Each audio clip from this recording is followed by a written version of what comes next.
Hey, what's going on? Hello, one and all. It's me. I'm back to twitch.tv. Missed you. It's been a long time, hasn't it? About 2 weeks, 2 and a bit weeks. How are we all doing? I don't even know how to do this. I don't even know how to start a stream properly.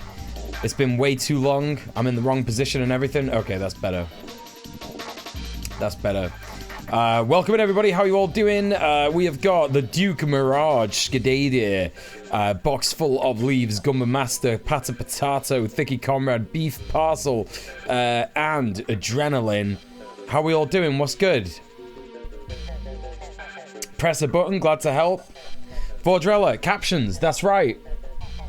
Captions. How you doing? Welcome in. Before I start, please go and show some love to the wonderful Skadadir and the phenomenal the Duke Mirage. Fantastic streamers. They are both very, very, very cool and very, very, very awesome. Hello, Disgrotta. How are you doing? Welcome to the stream. Welcome, welcome. What's going on, everybody? How are you doing? How's your days been? How's my day been? Well, I had gay sex, so it's been really good so far. Yeah, been to the gym last night, did some cleaning in the house, so that was really, really good. Just sent off my script for editing. Very excited for my second video. Nice, man. Yeah, so like, what when you say you sent it off for editing, like, what is that like? Is there someone that's helping you like edit the script, or are you like paying someone to do that, or holy shit, I wish I could get my scripts edited. You clean the house? Nice. Well, I didn't clean the whole house. I cleaned the kitchen, but I did do the oven. Like, fully clean the fridge and the oven. That was like a pain in the ass, let me fucking tell you. Like, holy shit. I was using like a mixture of like bicarb and water to turn it into like a paste, and then I put it all over the glass of the oven and let it, like, you know, chill for a bit, and then it basically got all the muck off, and now I can actually see into my oven again, which is delightful. Yeah, ovens are such a pain, honestly, really bad. I got a comrade that's a smaller YouTuber. We help each other by editing for each other. Oh, that's nice. I like that. That's cute. Yeah, it's domestic drudgery. Yeah, it's the yeah. I couldn't find like a better couple of words for it. Yeah, so on the stream today, we're gonna be basically doing the captions for my video. Now that might not sound like a very fun stream for most of you, and that's okay. You know, I don't expect to you know, I don't expect people to be like falling over each other to be able to make it to the DJ Muel does the captions for his new video stream. But I need to get back into streaming, you know what I mean? I need to do something, and we got a lot of cool incentive reward streams to do over the next few days, so I'm probably going to be doing those starting tomorrow and then going into next week. So for example, tomorrow we'll be doing the You Laugh You Lose stream. Really excited to do that. Got like a big playlist of You Laugh You Lose videos, so I'm gonna have to think about a you know, a bit of an incentive for me to not laugh, kind of thing. So that should be pretty interesting. Hey Gobs, how's it going? Good to see you. Yeah, gonna be doing that tomorrow. And was happy to contribute to that list. Cool, good. Yeah, I'm looking forward to it. And then next week we'll be doing the gnome stream and the DJ stream. I'm going to be doing that on Monday and Tuesday. So that's 2 rewards in 1 week. Can you believe it?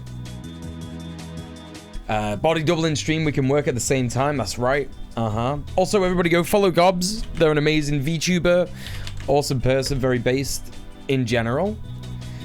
By the way, your video made me start watching the 1997 Berserk anime. It's really good. Disgrata, you are in for a trip. You're gonna end up like me. You're gonna end up with like all the Berserk books. You know what's funny? Like it's like fucking ridiculous how much there is of Berserk. Like, and obviously, like, I've been making the video over the last 2 weeks, so the Berserk mangas are just all over my studio. Like, if you look, like, oh my god, literally 4 of them here, 4 of them there, and 2 of them there. And that's only half. That's only fucking half of the manga. But yeah, you'll end up being like me, Discrot. You'll end up having like all the fucking manga and just like reading them again and again and again and going like, oh my god, this is so based. Everything about this is so based. So yeah, that's my entire life. That's my entire fucking life. Hello, Two-Pipe Princess. How you doing? Good to see you. Those books are almost as thick as the Homestuck books. Well, yeah, I mean, I would expect it to be, considering it's like literally, you know, it was the man's life work, you know what I mean? Like, he just worked on that shit from, you know, 1989, all the way up until 2015 when he died. Not 2015, 2021 when he died. Or it might be 2022, I don't know, I can't remember, 2021 or 2022.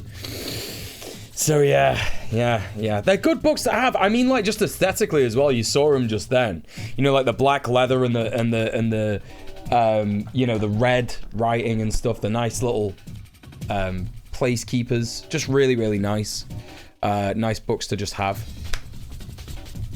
His work was not yet finished, no, but luckily his friend who he based the character of Griffith off, interestingly, he will actually be continuing the work, because he's had like loads and loads of conversations about where he like wants Berserk to go before he died, and he was like, this is definitely what I'm gonna do. I'm definitely gonna do this. And he rarely ever like changed his mind about what he was gonna do. When he had an idea, he was like, right, I'm just gonna do it. So I love books as decor. Oh, don't get us started on this, Adrenaline. Fucking hell. We were talking about this 2 weeks ago when I like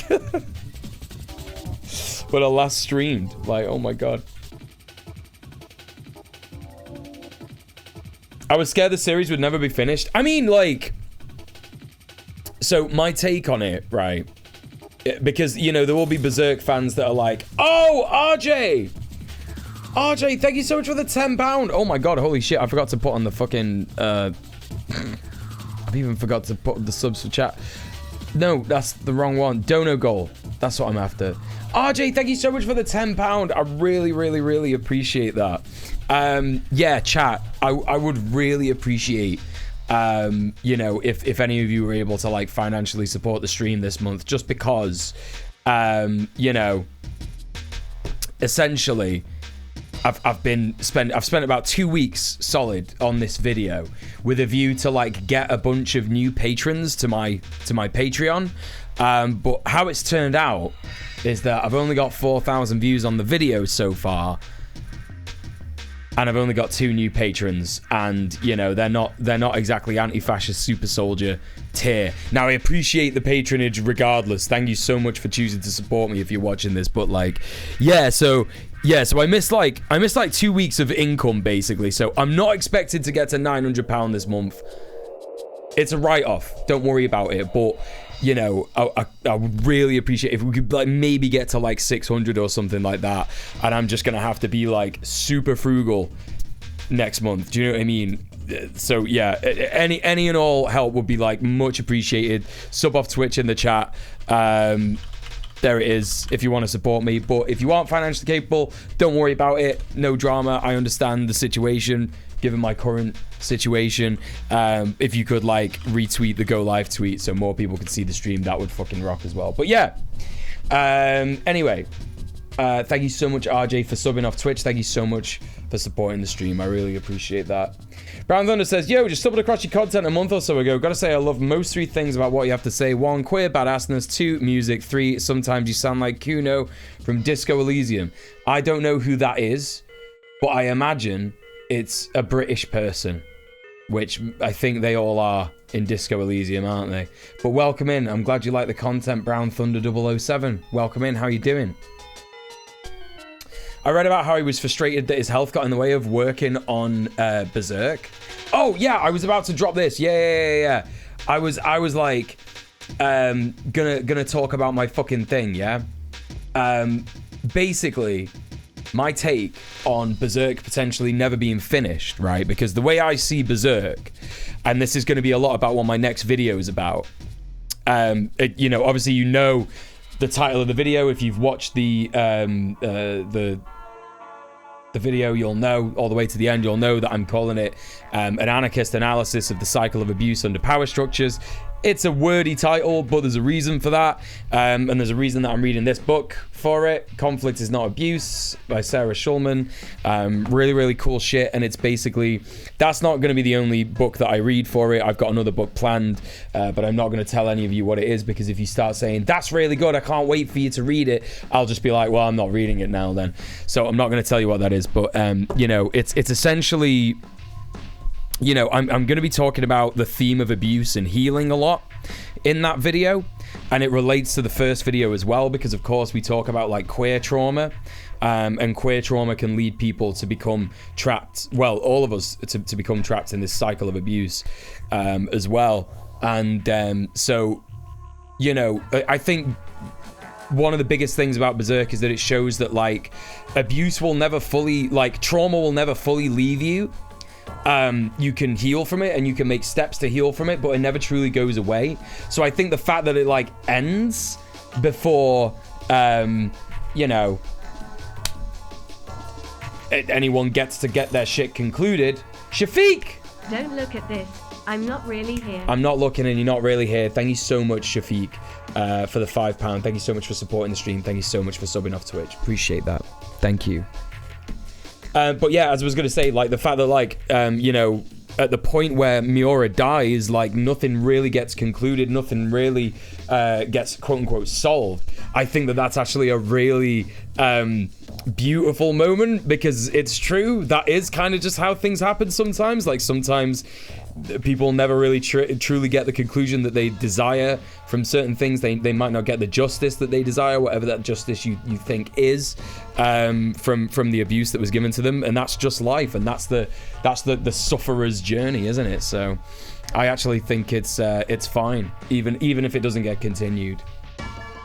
Hey Mamero, how you doing? I missed your stream commentary with Kira, but pumped for the Berserk vid when I can. Yeah, no worries at all, no worries. You'd love Disco Elysium. So many people say this to me, and it's why I've still not played it. Did you know we will be seeing each other soon? I did not know that, RJ. I did not know, but I'm very glad that you're coming to the Glasgow meetup, if that's what's going down. Hey, Shafiq, how you doing? Good to have you back. Yeah, hell yeah, good to see you. Ending without resolution is very much like IRL and what a lot of people face. It is, yeah, it is. So I think that's why it's like I'm not too bothered if you know, if it doesn't get continued or they stop continuing it or whatever. It's one of those things. But yeah. So that's that really, chat. I'm gonna start getting some stuff up. I'm gonna start pulling up some stuff.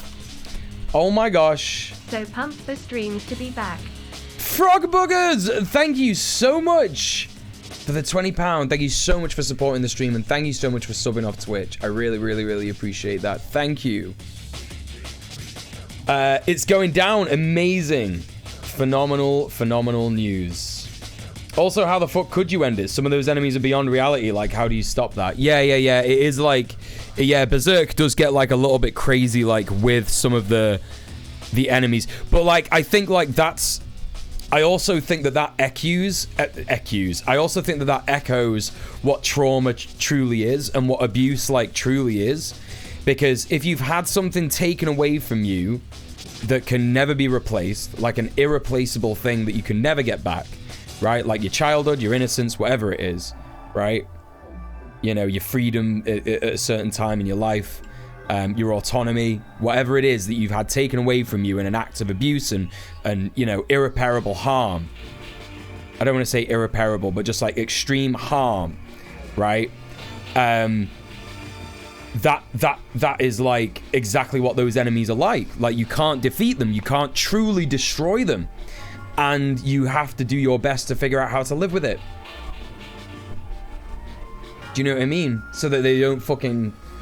that's the true nature of Berserk, isn't it? You know, he desperately fights all these, like, incredibly horrific demons and, like, you know, wins against a lot of them. But truly, the most horrific demon that he faces is what's happened to him. Like, he can't escape it. So, you know? That's that, basically, isn't it?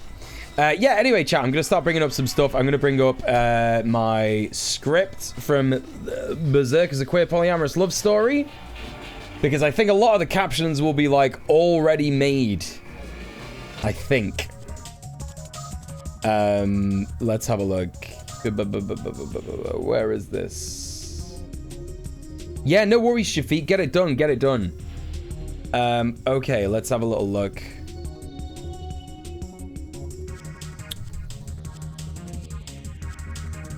Yeah, a lot of the script is unchanged, but there's a lot of script that I kind of like just got rid of. Haunted by his demons, it's true good stuff. Also, welcome to the stream. How you doing? I get your perspective. It's just that my perspective has been anxiety over not getting to finishing media, which is why I rarely watch any series, and that's much less one that's ongoing. It includes movie series, an extra fuck the MCU for existing, and throw my entire enjoyment of film under the bus for profit. Right? Yeah, I get that, Discreditor. Well, you know, luckily it is getting finished, so yeah, you can be certain that there is going to be like a conclusion to it. Okay, so. Right, I wonder how I'm gonna do this. I wonder if I, like... Let me just set this up in the next screen. So if I do that, and then I go window capture and... that. Don't capture the cursor, because that will annoy people. And then if I just make it a little bit smaller, but so people can read still. Oh, whoops. Oh, what's just happened? Did all of that just change? Oh, I've just lost the fucking source. Okay. Window capture. Uh-huh. Yes. That. Why does it keep disappearing? I don't understand. I keep like getting the source up and then it just keeps disappearing. What's going on?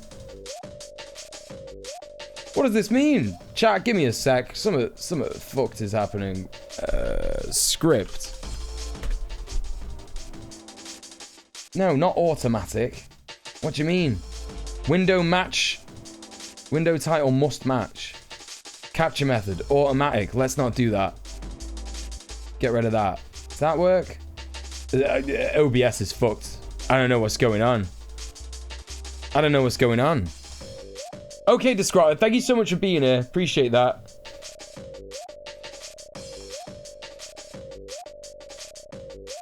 Chat, something messed up is going on with my sources. Like, I can't see the sub goal on the other. What's going on?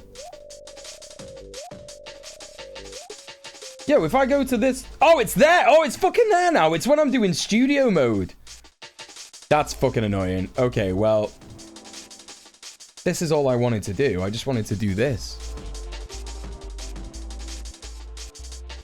Okay. Alright. There we go. And then let's put that behind the sub goal. Oh, well, I don't need to put it behind. I can just put it above. But then let's get the monitor up. If I get that like there. And then I get... There's the video. Oh shit. Alright, cool.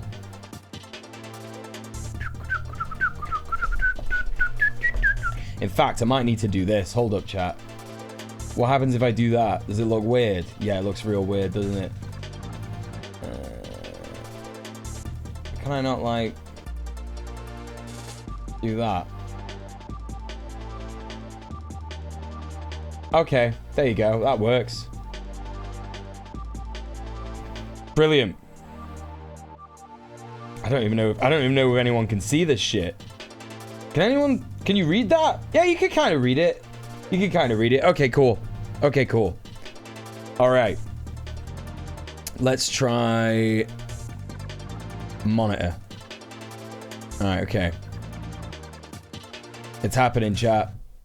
I'm managing it. I'm managing it. Right, well, I'll have to turn closed captions off because otherwise it will fucking annoy me. Right. So, what have I got so far? So far, I've got... I always knew it was built differently. Put it bluntly, thought there was something horrifically wrong with me. We're going to try to the boys. Girl, hang on. Let's have a little look. Let's see how it actually goes first before I start fucking getting shit wrong. Kind of readable on mobile. Cool.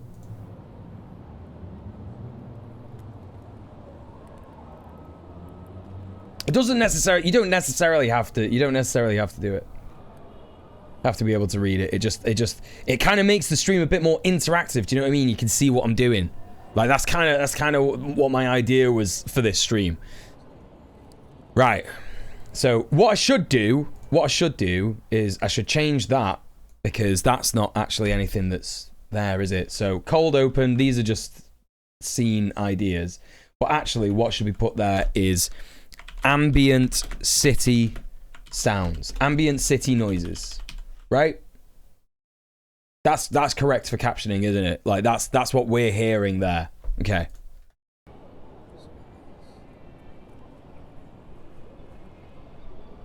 Chat, I can't tell you how long this fucking shot took. Blurring out all the faces. I always knew it was built differently. Well, to put it bluntly, I thought there was something horrifically wrong with me. For as long as I can remember, I've been attracted to boys, girls. Okay, take out the and anyone in between and outside of that binary. Okay, comma there. And everything in between and outside of that binary. And everything in between and outside. God, I changed so much of this. Boys, girls, and everything. Okay, everything in between and outside of that binary. Okay.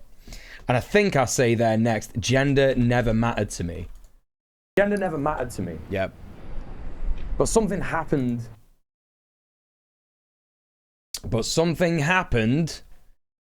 Hey Mark, how's it going? Good to see you. But something happened when I was a kid. I think I say. When I was a kid. That made me repress those feelings.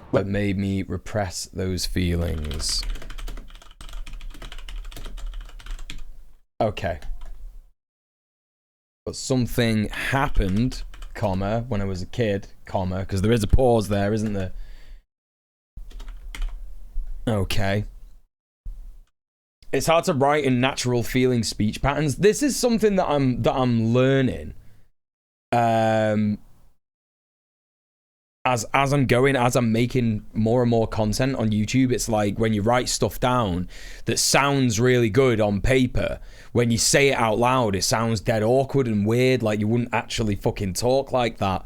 And it's like it makes me respect things like, for example, back in the day, I read Train Spotting, and I remember Train Spotting like really showing Shuggy. Thank you so much for the 29 months. That's right. Did anyone else get that weird welcome to the chat room thing just now? Chat's refreshed for some reason. My stream appears to be fine. I've not dropped any frames. So I don't know what's going on there. But thank you for the 29 months, Shuggy. Appreciate you. Yeah, it makes me appreciate train spotting a lot more, because train spotting really like makes a good example of a book that can basically, you know, it's how people speak. It's how Scottish people speak. You know what I mean? Sometimes chat does that to me, disconnecting and reconnecting. I got you. Chat, there's something secret in this shot that wasn't supposed to be in the shot. And I wonder if you can spot it. Can anyone in chat spot what I'm on about before I finish doing this? Not in this scene, but in this shot. It's that it does come back later on in the scene, but it's in this shot and it's not supposed to be there. I wonder if anyone can spot it. So anyway, let's get back to doing this. Okay, so whether it was playground bullying, I'm pretty sure I say that. Whether it was playground bullying or learning adults' prejudices against people. Shuggy! My off Twitch sub UWU. Thank you so much. Oh my god, a 29-month sub and a £5 sub off Twitch. Thank you so much, Shuggy Senpai. That's so sweet of you. Thank you for supporting the stream. It's not under the script. It's not on the script. I checked on OBS to see if it was visible. It's not visible in this shot, but it's visible in the previous shot. But you might miss it because there's not, you know what I mean? We're not actually on there yet. Hang on. Whether it was playground bullying or learning adults' prejudices. Adults' prejudices of people with different sexualities. Oh, fuck me. Different sexualities.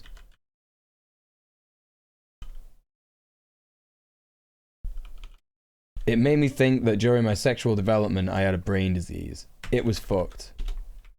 Yeah, I think that's pretty right. I think that's pretty correct. Different sexualities. It made me think that during my sexual development, I had a brain disease. Mm-hmm. It was fucked. Okay, so nobody spotted it. But if you look here, you can see my phone. Now, I'm not gonna lie, yeah. The Guts shirt is a nice touch. Thanks for noticing. I actually managed to consistently wear the Guts shirt for this entire video. And I'm hoping to maintain that for the next video as well. It might not be possible, I don't know. We'll see. Anyway. So it's half my fault, half my videographer's fault, because I said to him, I said, Bradders, can you see my phone? And he goes, no. Right? But I shouldn't have relied on him, because the screen that is on my camera, yeah, I'll show you. The screen on the camera is that fucking big. Yeah. And when you film with it, I use this thing like, you know, what's it called? It's like a white peaking thing. So you thought it was just the darkness from under your coat? Yeah, I know. It's so the reason that you can't see it too well is because of the color grading. It's pretty good that I did a whole lot for this shot. Yeah, you wouldn't have seen it if I'd not pointed it out. I know, yeah. Like, I thought that when I was editing it, I was like, there's gonna be like maybe 1% of people who see that. You'll be like, look, he's reading from his phone. Oh my god. Like, yeah, what do you think fucking YouTubers do? What do you think? We're all professional script readers, rememberers? Anyway, on this fucking screen, it's so tiny, yeah? So, like, I have this thing on it called white peaking, which is where, like, when the whites are really bright, which happens around edges of subjects in the camera, and you might not be able to see it, but you can see it. So it'll show up on things like my t-shirt, and when it's not in focus, it won't show up. So it's like a focus aid, basically. Excuse me while I throw some money at you. Thasmandar, thank you so much for the 1337. Thank you so much for subbing off Twitch. Thank you so much for supporting the stream. I really appreciate that. Holy shit, chat. Thank you so much. It's popping off. So yeah, so I don't blame him for not getting it. I should have just made sure. Anyway, let's crack on. I think that during my sexual development, I had a brain disease. It was fucked. I knew I was mostly normal, but I just didn't know anyone like me. And I never saw anyone who was like me. And I never saw anyone, okay. And I never saw anyone who was like me. I was alone in a sea of allo cis heteronormative propaganda. That is all one word, isn't it? Yeah. Who's the other guy on the bench? That's Alan Turing. So this park that I'm in is, so a lot of people, so some people in the premiere said, oh, I'm noticing a lot of the symbolism in these shots, right? So I'll give you this is like, you're getting some, like, you know, stuff that is only going to be available in the Patreon, because I don't think I'm going to upload this stream to the VOD channel. I think I'm just going to upload this to the Patreon. But like, so this shot, I chose this shot for a number of reasons, yeah? The first being, why is it doing this? Brain disease. Right. So the first being that this is Alan Turing, right? Alan Turing was a gay man during the war. He lived until 1954, as you can see there on the bench. That's when he died. He was a computer programmer who cracked the Enigma code, which was the code the Nazis were using to communicate in the Second World War. So not only is he he was a based anti-fascist super soldier, he was also queer. And the reason he's holding the apple is because he died by taking a bite of an apple that he injected with cyanide, right? And that is why, because he is the grandfather of modern computing, that's why the Apple logo is an apple with a bite taken out of it. So you've learned something today. And this is a video about queer trauma. And what better queer trauma to talk about than Alan Turing's to relate to, because he was chemically castrated by the state. It was illegal. It was actually like punishable by death to have sex with men before 1967 in the UK. So they chemically castrated him because he was like, I'm having these feelings. And so they thought, oh, the best way to sort that out is get rid of his nuts, right? Now, the second reason that I chose this shot is a fuck you to a particular TERF who may be the only TERF in Manchester. I don't know. I'm not sure. But if you're aware of the man Alexander Bramham, he is a disgusting piece of shit. He was sitting for... yes, that's right, Shafiq. Yeah. Alan Turing was driven to his death after being prosecuted for homosexuality by the British state. Yeah, absolutely. Hey, Kiri. So yeah, like Alexander Bramham, who is like possibly the only TERF in Manchester, used to do his videos where he would talk about like stop transing gays and all this nonsense, sat next to Alan Turing, because he was basically like shitting on the memory of Alan Turing, like basically saying that, oh, they tried to transgender him, and they're saying that like he's saying that like that's what being transgender is. It's when they look at gay people and just make them trans, which just doesn't make any fucking sense. So it was fuck you to him, and also here's some symbolism, because Alan Turing was a real sufferer of queer trauma for sure. You know, he was just like me for real. Yeah, Alexander Bramham's partner is the one that walked bollocks first into a bollard. Yeah, very funny. So that's the symbolism behind that shot. There you go. Imagine that. But I just didn't know anyone like me. And I never saw anyone who was like me. Full stop. I was alone in a sea of allo cis heteronormative propaganda. And nothing I consumed told me it was normal to be me. This made me withdraw this part of me deep inside myself. Just deep inside myself. Not even deep inside of myself. Let's put a comma there, because that's basically what that is. Only allowing myself to indulge in my desires in my most private and isolated moments. That is what I say. Even got so bad that when I met other people like me, I think that's what I say there. When I met other people like me, I started to project those insecurities I had about myself. Insecurities I had about myself onto them. Allowing myself to indulge in my desires in my most private and isolating moments. It even got so... Did I say isolated or isolating? Allowing myself to indulge in my desires in my most private and isolating moments. I did say isolating. Okay. Isolate ing. Cool. Alright. Even got so bad that when I eventually met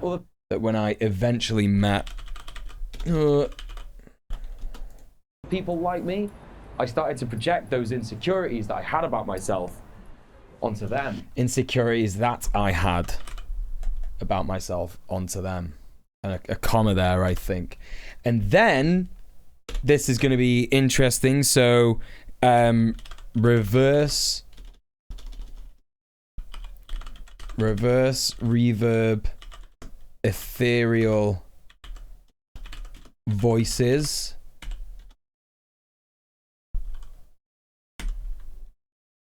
Voice one. I should be like voice one, right? So that people know who's talking. Voice one. This is obviously something you're just doing for attention. You're either gay or straight. Pick one. This is what happens when this is obviously something you're just doing for attention. And then voice two. You're either gay or straight. Pick one. God, I love the delivery on both of these lines is so good. It's exactly what I wanted. And like Feek knew what the assignment was. He knew exactly what the assignment was. And he's got such a good voice anyway. Do you know what I mean? He was like, he did like, I gotta hand it to Feet because I just asked him, I just said, can you just say something like this? And he did this like whole fucking like thing of like various different like biphobic statements and they were all really good. So I was like, right, this is the one. This is the one that works. So yeah, really, really good. All right, that's that bit. So this is what happens when people aren't taught about themselves. It's what happens when people are told to fit into okay. We aren't taught about ourselves. Hang on. What did I say? You're either gay or straight. Pick one. This is what happens when we aren't taught about ourselves. When we aren't taught about ourselves. Okay. We aren't taught about ourselves. Okay. This is what happens when all society wants us to do is... Okay, this is completely different. This is what happens when all society wants us to do is... Okay. Hey, Osmo, how you doing? Be put into boxes and never rebel. And is be put into boxes. Proper good English there. And never rebel. Never go outside of the norms that it asks us to adhere to. And never go outside of the norms it asks us to adhere to.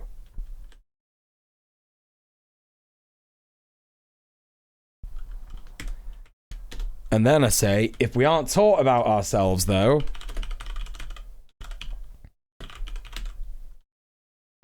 oh, how are we gonna know?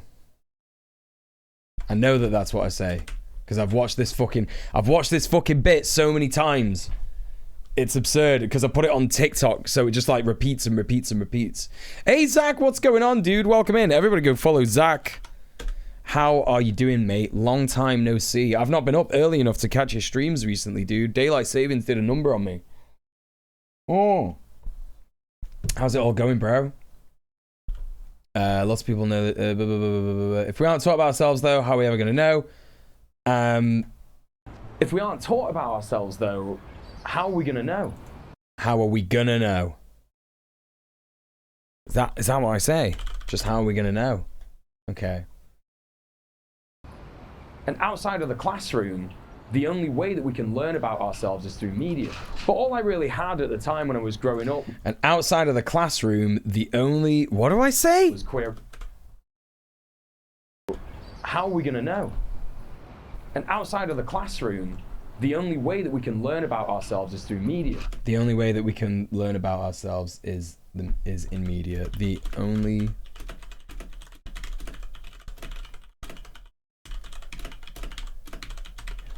okay. But all I had when I was growing up, I know that I say that. Just talked about that with a friend the other day, yeah?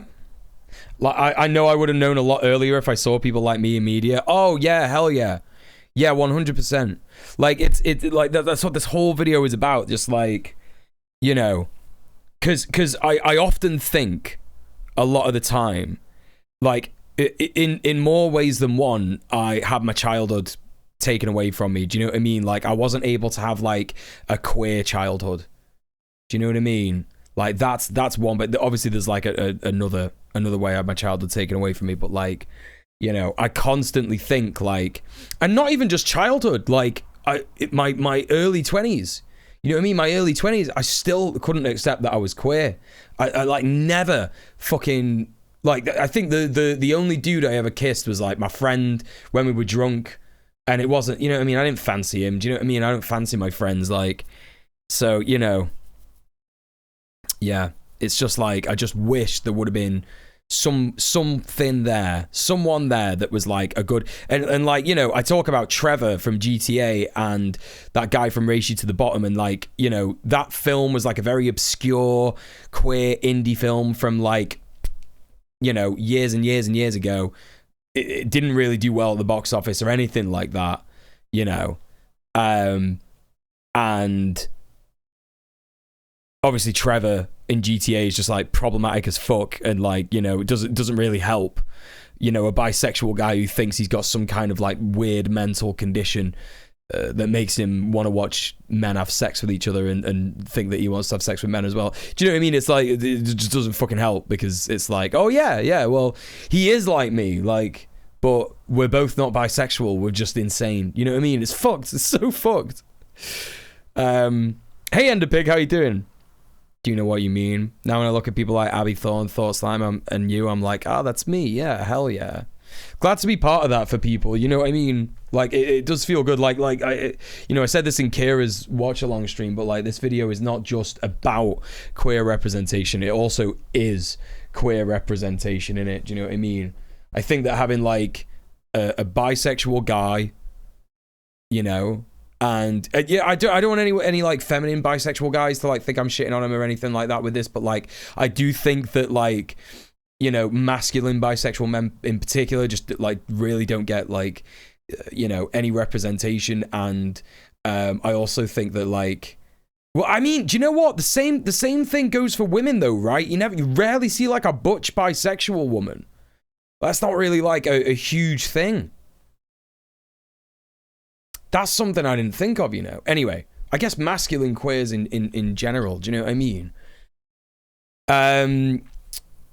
Yeah, right. Do you know what I mean, Kiri? Like, it's like one of those. It's like, you know, when do you like, you know, when do we see like, you know, butch bi ladies in media? You know, masculine AFAB people are very few far between. Yeah, you just don't see like any fucking like. I hope everybody understands. I'm not saying that we don't see them in real life. I'm saying that we don't see them in media. That's what this is all about. Yeah, in media. I'm not saying like you don't exist. I know loads of fucking butch bi ladies in real life. You know what I mean? Anyway. Where was I? What am I doing? Trevor's also an occasional cannibal. Yeah, like everything, like that's the problem, right? Everything in Trevor's personality is sort of like hinted at being like, oh, well, it's because he's mental. Do you know what I mean? So, anyway, whatever. Right. Okay, let's crack on. What do I say here? All I had when I was growing up was queer. But all I really had at the time when I was growing up was... But all I really had at the time when I was growing up...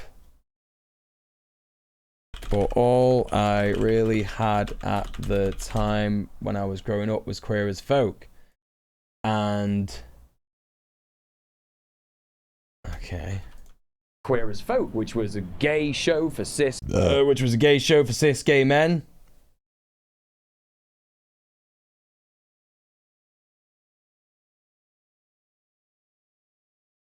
Wait, what's going on here?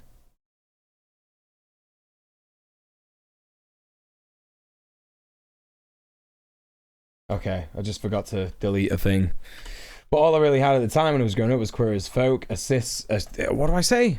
But all I really had at the time when I was growing up was Queer as Folk, which was a gay show for cis gay men. Okay. Was Queer as Folk, which was a gay show for cis gay men. It's funny like looking at like what I wrote initially, and apparently what I was supposed to say here was, and I was more than that, but I'm definitely glad I changed that. And I think I changed that because I was thinking I don't want to sound like I'm saying I'm like better than a gay guy. Do you know what I mean? I don't want any cis gays to be like, why is he saying he's better than me? Do you know what I mean? So anyway.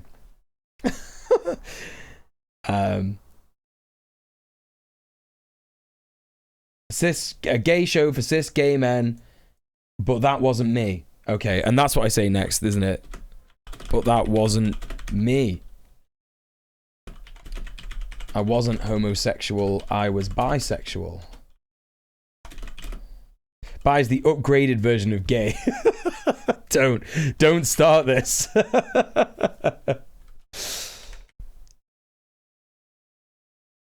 Okay, and that's why I wish I'd have known about Berserk.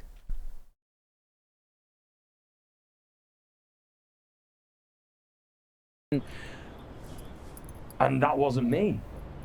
I wasn't homosexual, I was bisexual. And that's why I wish I'd have known about Berserk. Cool.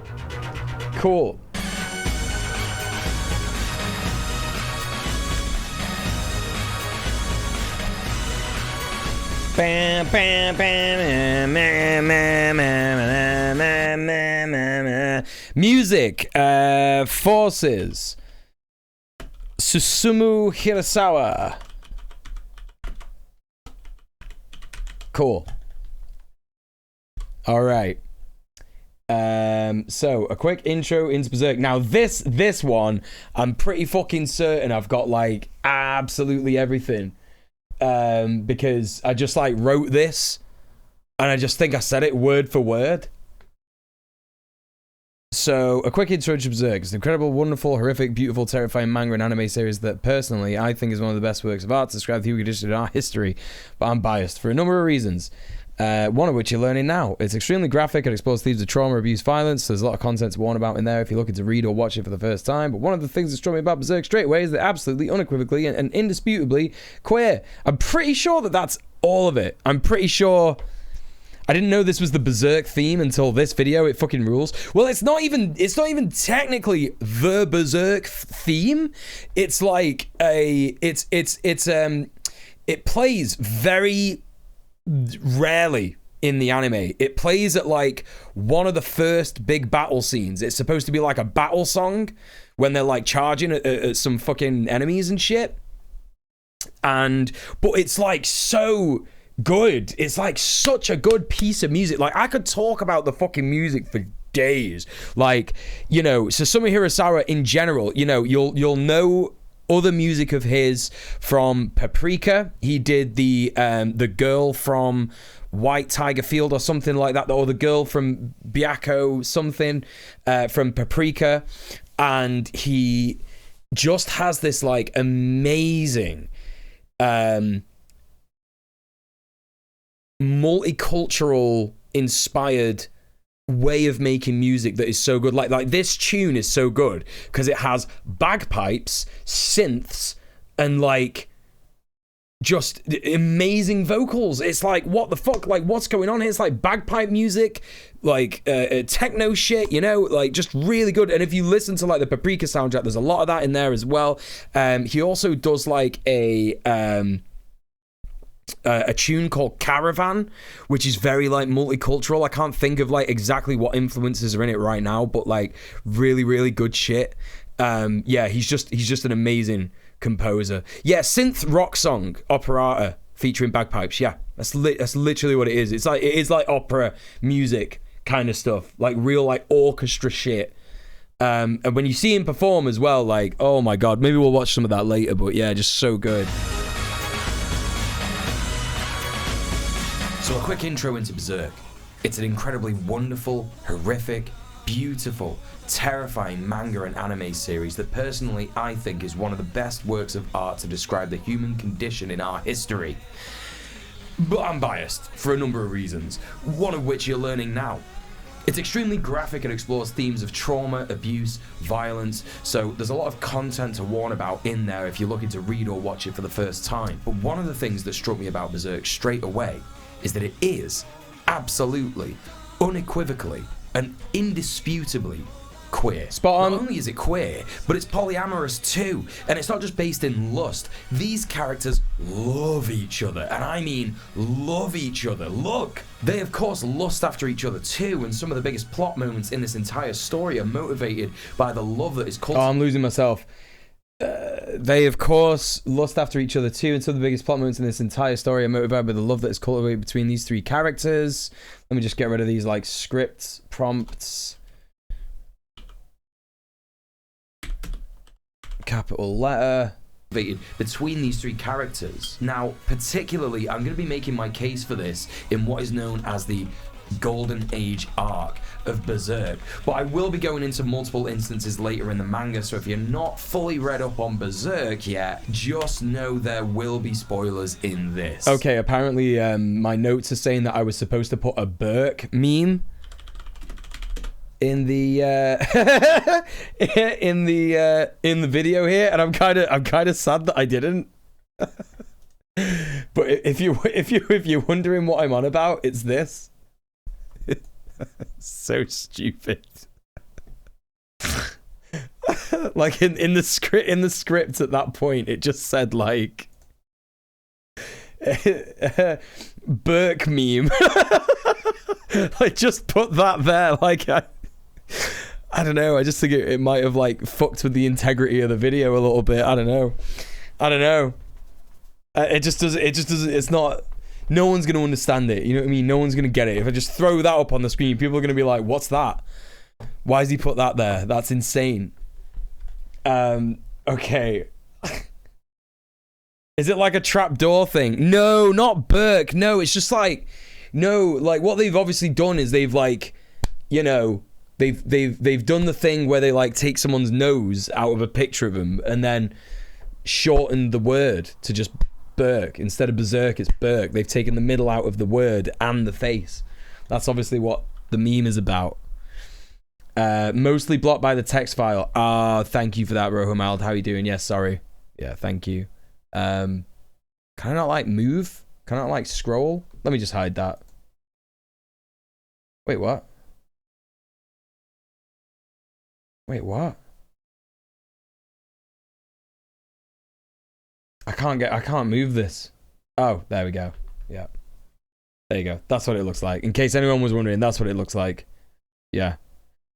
It's such a juxtaposition of cultures. Does Burke even exist out of the UK? Yeah, imagine. I wonder what's the etymology of Burke? Where does Burke come from?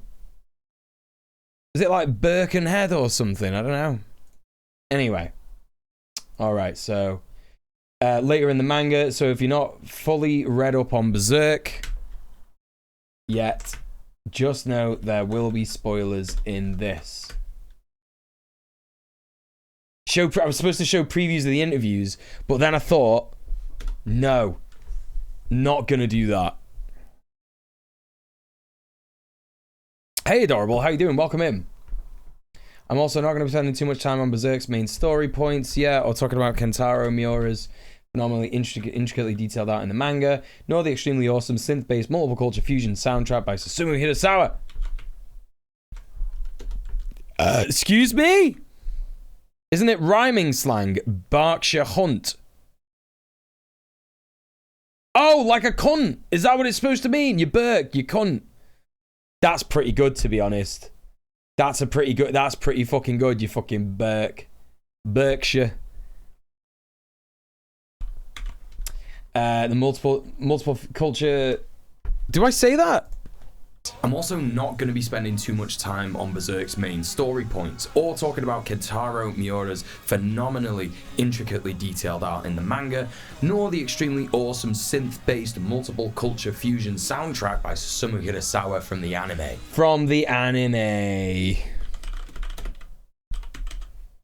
There's some excellent video essayists like Super Eye Patch Wolf and Lady Emily who've already done some great videos that talk about that stuff in particular that you should go and watch. Links in the description. There are some excellent video essayists like Super Eye Patch Wolf and Lady Emily who've already done some great videos that talk about that stuff and more that you should go and watch. Links in the description. No. That stuff and more. I actually cut that out in the edit because I was like, those two videos don't actually talk about that stuff in particular. I was putting in there like, oh, it talks about that stuff in particular, but they don't. Both of those videos don't talk about that stuff in particular. They mention it. So it's like, yeah, well, they talk about that stuff and more. That makes more sense. That you should go and watch. Links in the description. No, what I'm going to be talking about is how my journey as a queer person relates to the implicit queer representation in Berserk and what that means to me and my queer friends who love Berserk too. Okay, I didn't write any of this, and I'm going to be honest, chat, there's like 2 regrets that I have in this video, right? One is that I think I went too hard in this bit trying to tell people like, not a fucking introduction video, you get spoiled, go watch the other videos, don't do it, like definitely, like I think I went too fucking hard on that shit. But like whatever, it's fine. But then the other regret is that I rushed too hard, too much to get the fucking to get the video out on time, so it actually meant that I missed one frame of it's not even one frame, I think it's a couple of frames. In a bit you'll see what I'm on about. I'll point it out when it happens, but like yeah, a couple of frames in one particular segment don't have any color grading on, and it's not good. It's not good. It's not that noticeable. Most people haven't pointed it out yet, which is good. But never mind, whatever, it happens. But anyway, I didn't write any of this. I just fucking added it in sort of ad lib to make sure that people were aware that this isn't like an introduction video to Berserk. I don't know why I went so hard on it, but I did, so whatever. And again, just to be absolutely crystal clear on this is not a video that is an introduction to Berserk. If you don't care about reading Berserk, cool. I think you'll probably get something out of this video anyway if you're just a queer, polyamorous person. But if you haven't read Berserk and you want to introduction to Berserk. If you don't care about reading Berserk, cool. I think you'll probably get something out of this video anyway if you're just a queer, polyamorous person. But if you haven't read Berserk and you want to get into it, I'm going to be talking to you in this video. What do I say? And again, just to be absolutely crystal clear on this is not a video that is an introduction to Berserk. If you don't care about reading Berserk, cool. I think you'll probably get something out of this. Get something out of this if you're just a queer, polyamorous person. Read Berserk and you want to get into it, just a queer, polyamorous person. But if you haven't read Berserk and you want to get into it, I'm going to be talking to you in this video as if you've read it, assuming that you know all the story points that I'm going on about. So again, if you want to... God, it's so hard. How the fuck do people taking minutes do this shit? Like, how do they do this shit? Can you see like what's happening? I'm like desperately trying to like fucking... I'm desperately trying to fucking do this shit, and it's just not happening. How do they do it? Be talking to you in this video as if you've read... Whoa. This video anyway, if you're just a queer, Get something out of this video anyway. I actually missed that in the video anyway. Yeah, practice, a lot of practice, of course. Glamorous person, but if you haven't read Berserk and you want to get into it, I'm going to be talking to you in this. I actually say I'm going to be talking to you. I think they've got special keyboards. No. You're thinking about like thingies in court. That's shorthand typing. That's different. No, I'm talking about like people in like meetings in fucking, you know what I mean? Stenographer. Yeah, that's a stenographer. That's different. I'm just talking about like people in like meeting. Like we have somebody who takes minutes. We have a staff member. Yeah, they might record meetings to type them up later. Yeah. That's a good point. Yeah. I'm gonna be talking to you this video as if you've read it. In this video as if you've read it.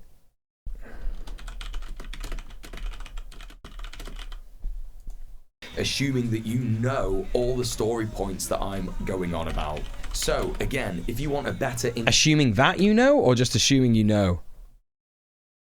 I'm going to be talking to you in this video as if you've read it, assuming that you know all the story points that I'm going on about. So again, if you want a better introduction video to Berserk, go and check out Super Eyepatch Wolf or Lady Emily's videos on it. But if you're fully read up or you don't give a fuck, let's get into it.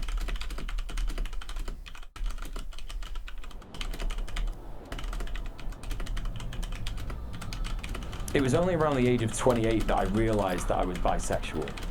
Like I said, previously I thought I had some kind of a brain disease, which was not ideal.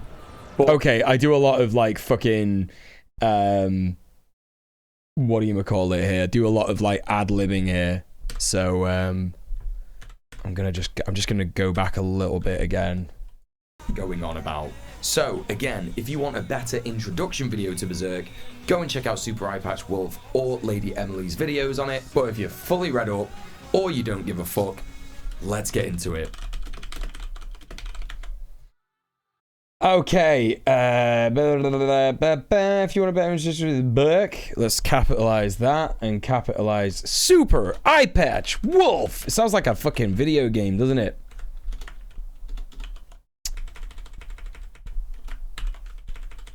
Super Eyepatch Wolf. Do they write up word for word or just the main points of what was said? Yeah, I think they probably do that.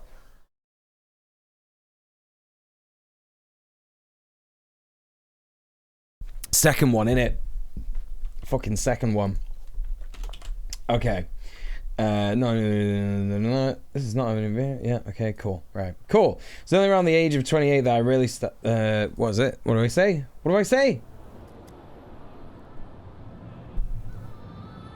It was only around the age of 28 that I realized that I was bisexual.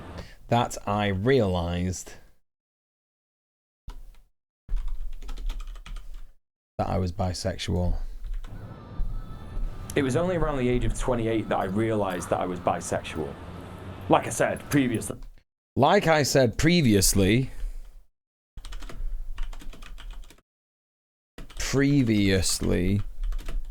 I thought I had a brain disease, which is not ideal. I'm pretty sure that's what I say.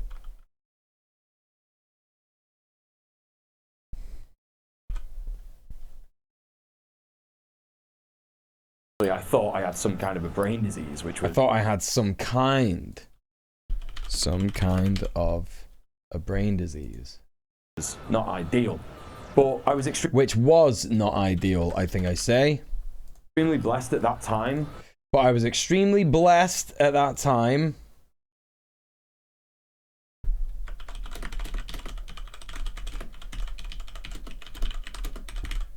Excuse me. To be in a community and in an online space. To be in a community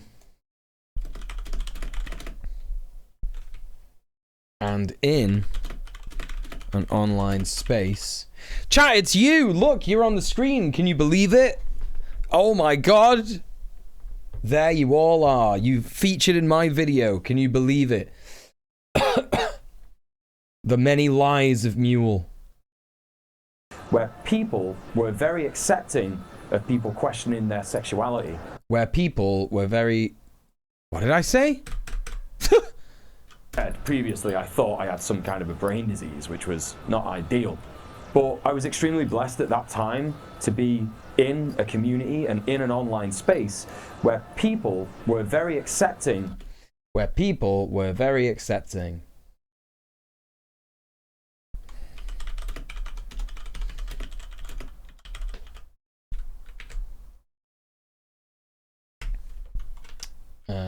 Of queerness, people questioning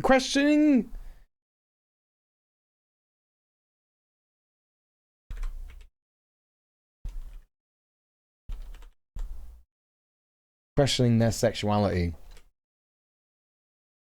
After watching Super Eye Patches and Lady Emily's videos about Berserk, that I've come to understand, it's not just a story with lots and lots of gore. Yeah. Well, this is the issue, right? And this is like half of the reason that I titled the video how I titled it and made it what it's about, because I think that like there is just too many people who are like, oh yeah, Berserk is so brutal, bro, it's fucking disgusting, it's like, and these are all people who have definitely not been abuse victims, right? And I don't mean that like you have to be an abuse victim to understand Berserk, but I think to truly understand the story and understand why it's very meaningful to a lot of people, you actually do have to have at least an understanding of what it's like to go through trauma.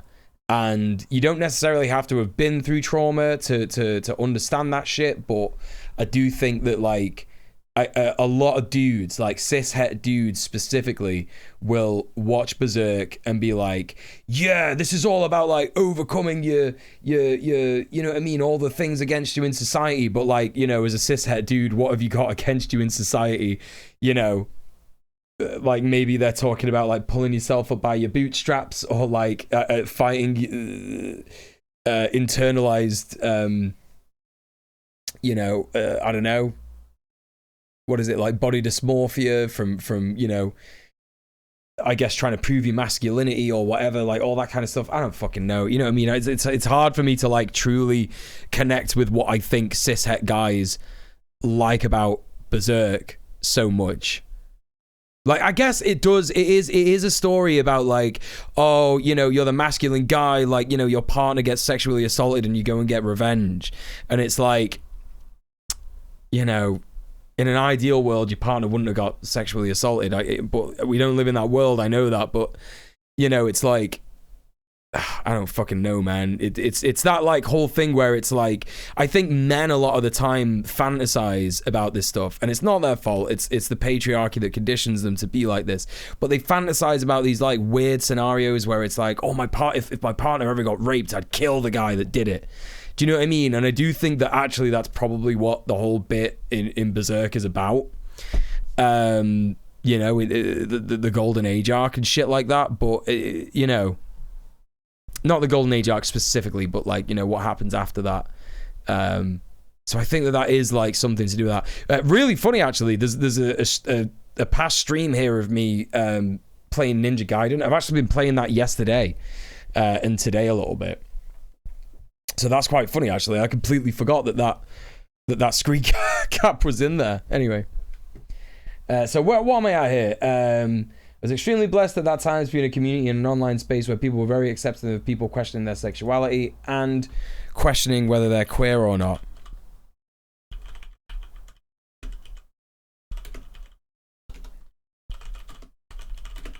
I don't know why I needed that qualifying statement there, because questioning your sexuality is just that, isn't it? Like it's the same as questioning whether you're queer or not.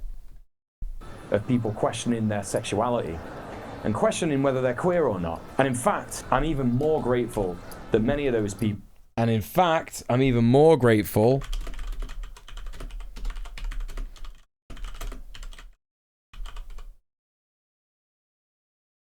that many of those people Being a revenger is seen as something good and the ultimate goal of men. Yeah, for sure. Like that's like a big thing, right? And I think that, you know, if men really want to like protect people in society, they should just become anti-fascists and like prevent that stuff from happening.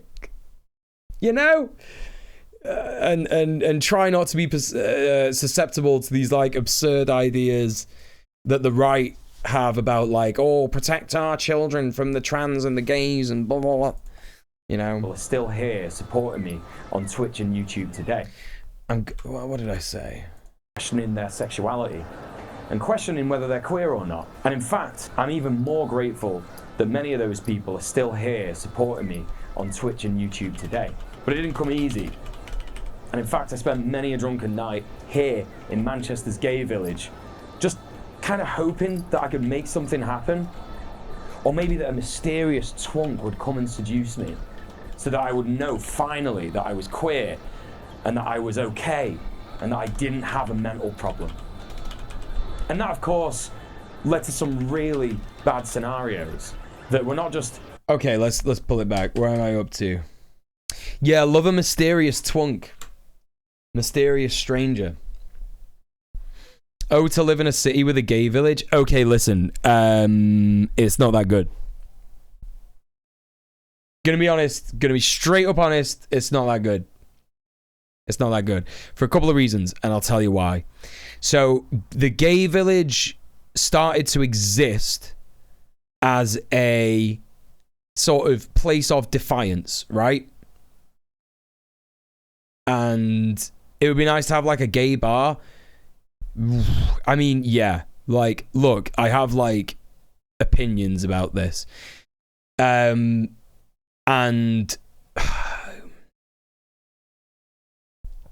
it's really tough.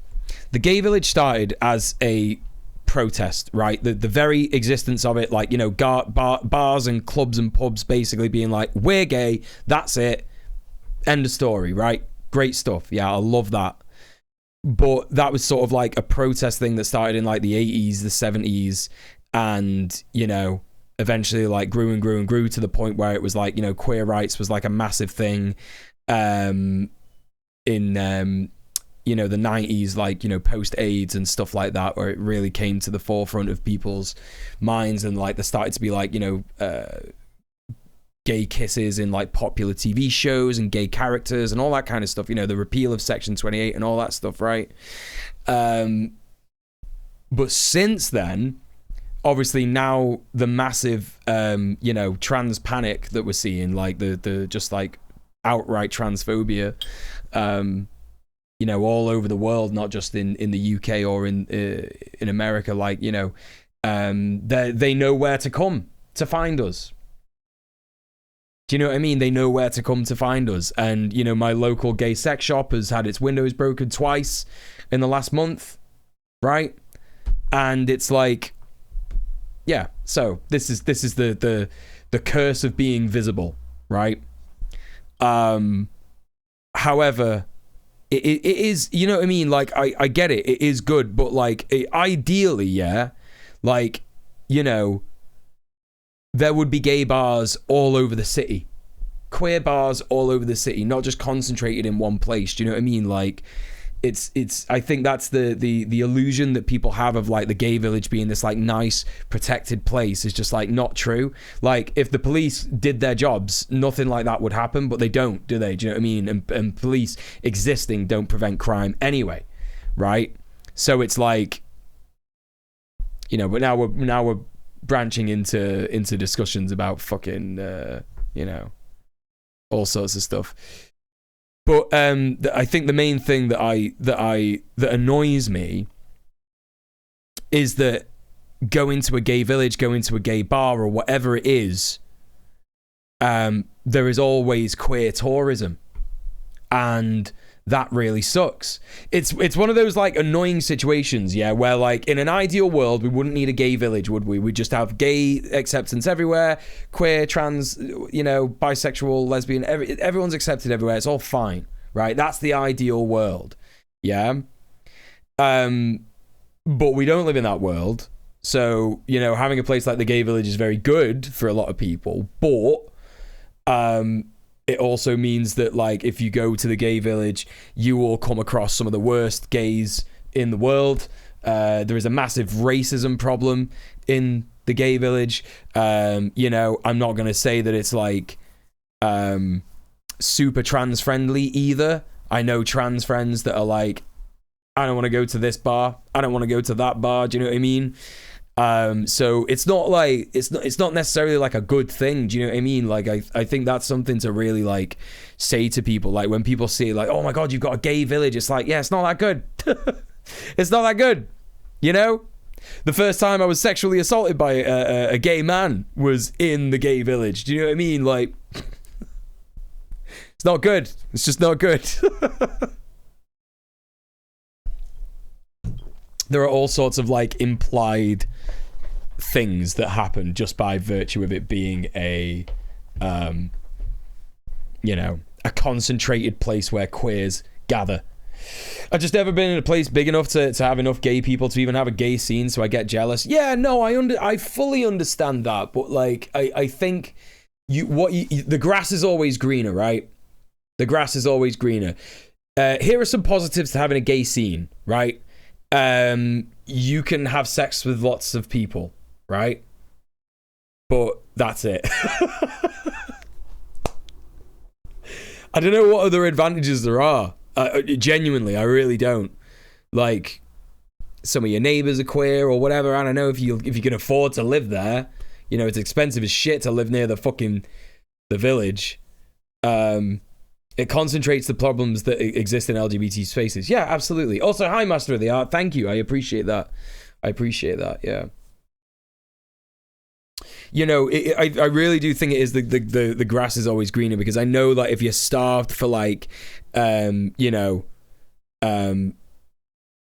if you don't meet many queers, or, like, if you don't meet many, like, people that you're attracted to that are also gay or whatever, then that's gonna suck.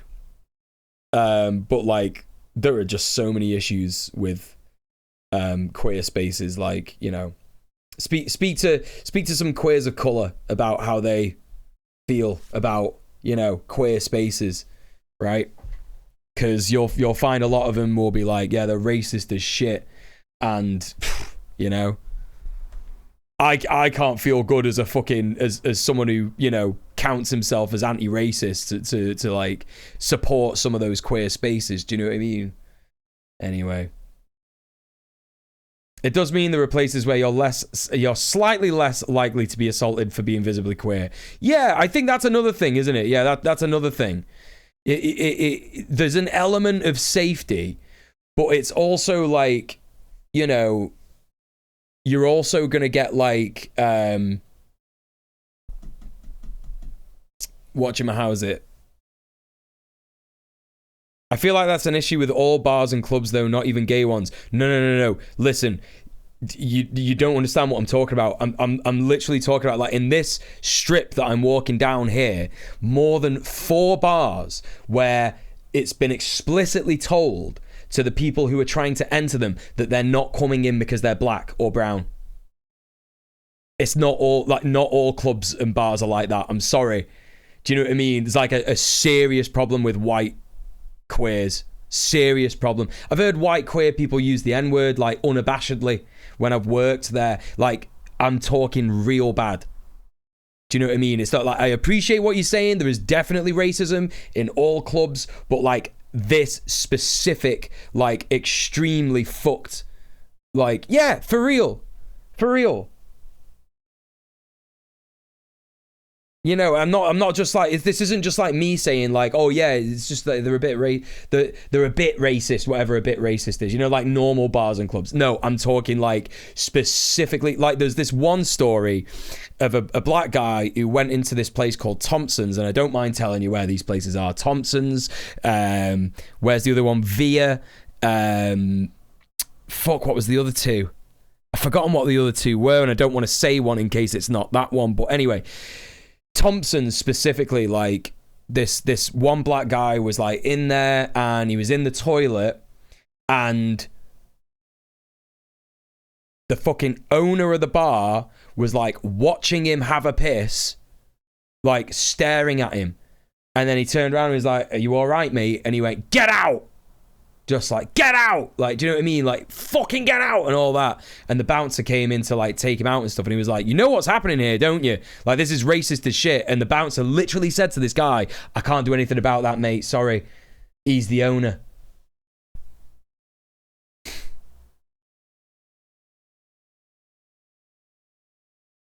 You know? So it's not good. It's not just like your sort of like microaggression based shit. Anyway, let's get back to these captions. Questioning whether they're queer or not. In fact, I'm even more grateful that many of those people are still here supporting me on Twitch and YouTube today. But it didn't come easy. Is that what I said? And in fact, I spent many a drunken night here. And in fact,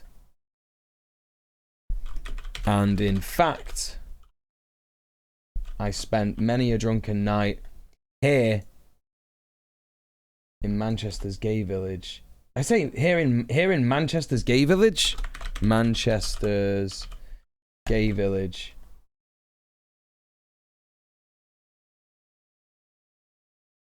Just kind of hoping something would happen. I think that's what I say. Just kind of hoping that I could make something happen.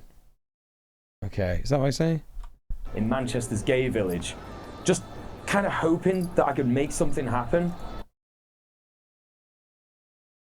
Or that a mysterious twunk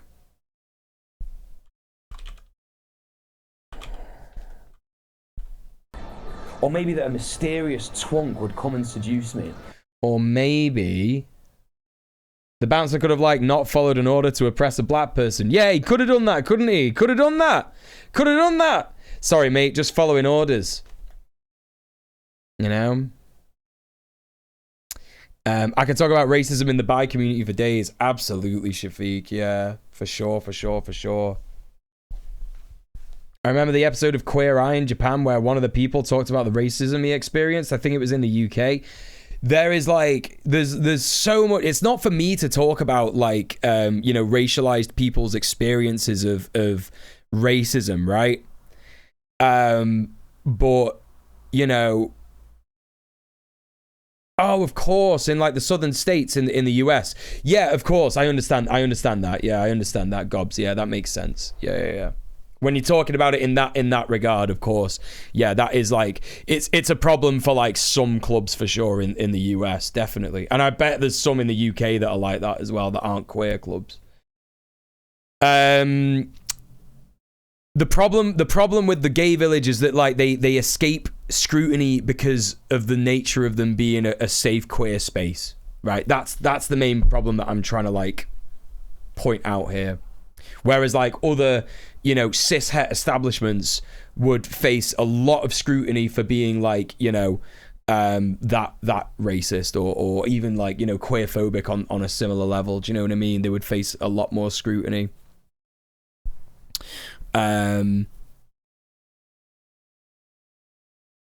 Yeah, as I say, it's not for me to talk about like racialized people's experience of racism in the queer community, but you know, there's so much fetishization, you know, particular like, you know, racializations like, you know, like East Asian guys, like, you know, of course get fetishized in the same way that like black people do, you know, African people, like it's just fucked up. Do you know what I mean? It's super fucked up.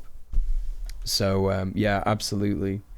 Right, anyway, where we at? Even more grateful here on Twitch and YouTube today. It could be easy if that's meant many a drunken night here in Manchester's gay village. Just kind of hoping I can make something happen. Or that mysterious trunk would come and seduce me. I'm pretty sure come and seduce me is what I said. Something happen?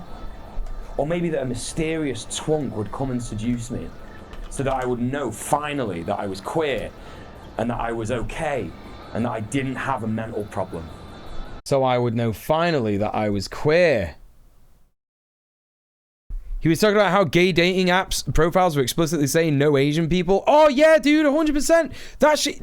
Listen, when I see something like that on Grindr, I block the cunt. I don't care how hot they are, like straight away.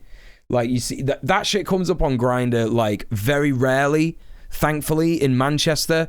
But I've been in, like, on, like, a wedding or something, and I've just gone on Grindr because I just think it's fun to have a look at, like, who's about. But I've come across, like, profiles that literally say, white only. And I'm like, okay, bro, you're just a racist. You're just a racist, right?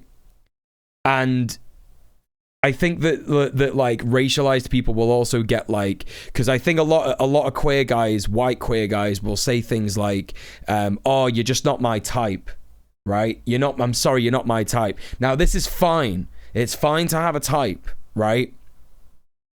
I genuinely say that, like, to people sometimes, but I don't. But my type is not like white.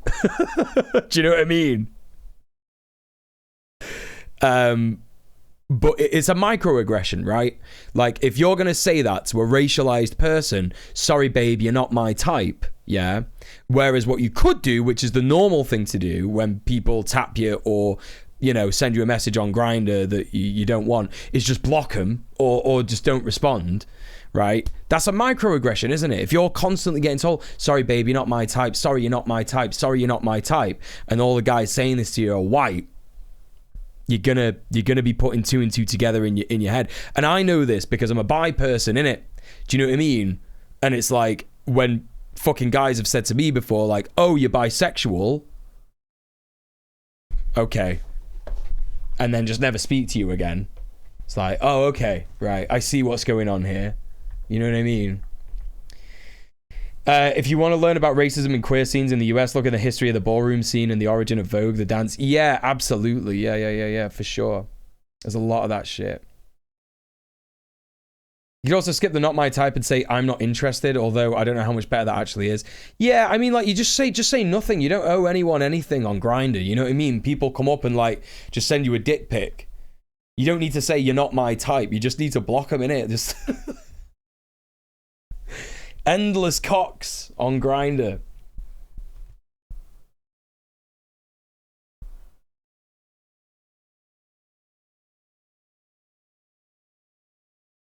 It's just a preference is an insidious way to mass bigotry. Right. Exactly. Sorry, I just prefer cis gay men. Do you know what I mean? Oh, sorry, I just prefer, you know, I just prefer white people, you know what I mean? The ballroom scene came to me because white queers didn't want BIPOC people in their bars and clubs. Oh, it's so messed up, honestly. It's so fucked. So many weenuses, it's true. Weenuses. Right, okay. Will come and seduce me so that I could know. So that I could know. Is that what I say? And that, of course, that I would come and seduce me. So that I would know, finally, that I was queer. And so that I would know, finally, that I was queer. That's what I say.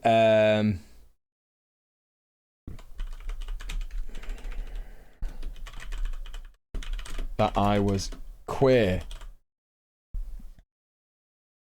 That I was okay. And that I was okay.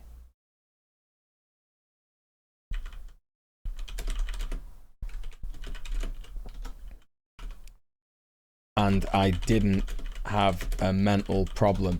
Little did he know, he still had mental problems. By the way. That's a key point I missed out in filming this bit. Little did I know the mental problem issue would not stop when I found out I was actually a bisexual mess. You know? And that I didn't have a mental problem. And that I didn't have a mental problem. Is that what I say? And that I didn't have a mental problem. Okay. And that, of course, led to some really bad scenarios. And that, of course, led to some really bad scenarios.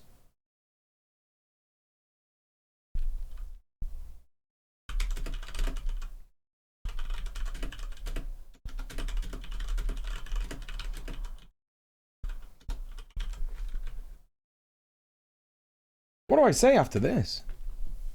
That were not just bad for me, but bad for other people involved. That were not just bad for me, but bad for other people involved.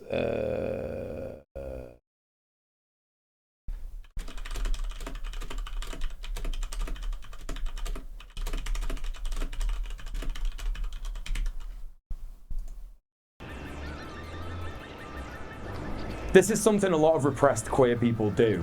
This is something a lot of repressed queer people do. I've already wrote that. I just changed the line slightly. Took I think out of. This is something a lot of repressed queer people do. And a lot of the time, I know I say that, a lot of the time, I don't think we realize.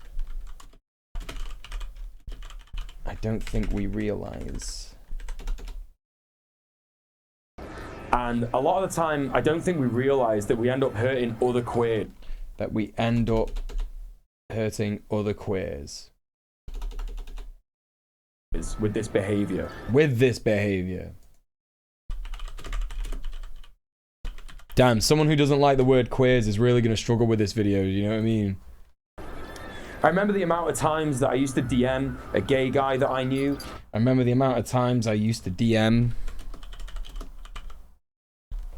I'm getting some really nice comments on this video, by the way. Let's have a look at what this one is.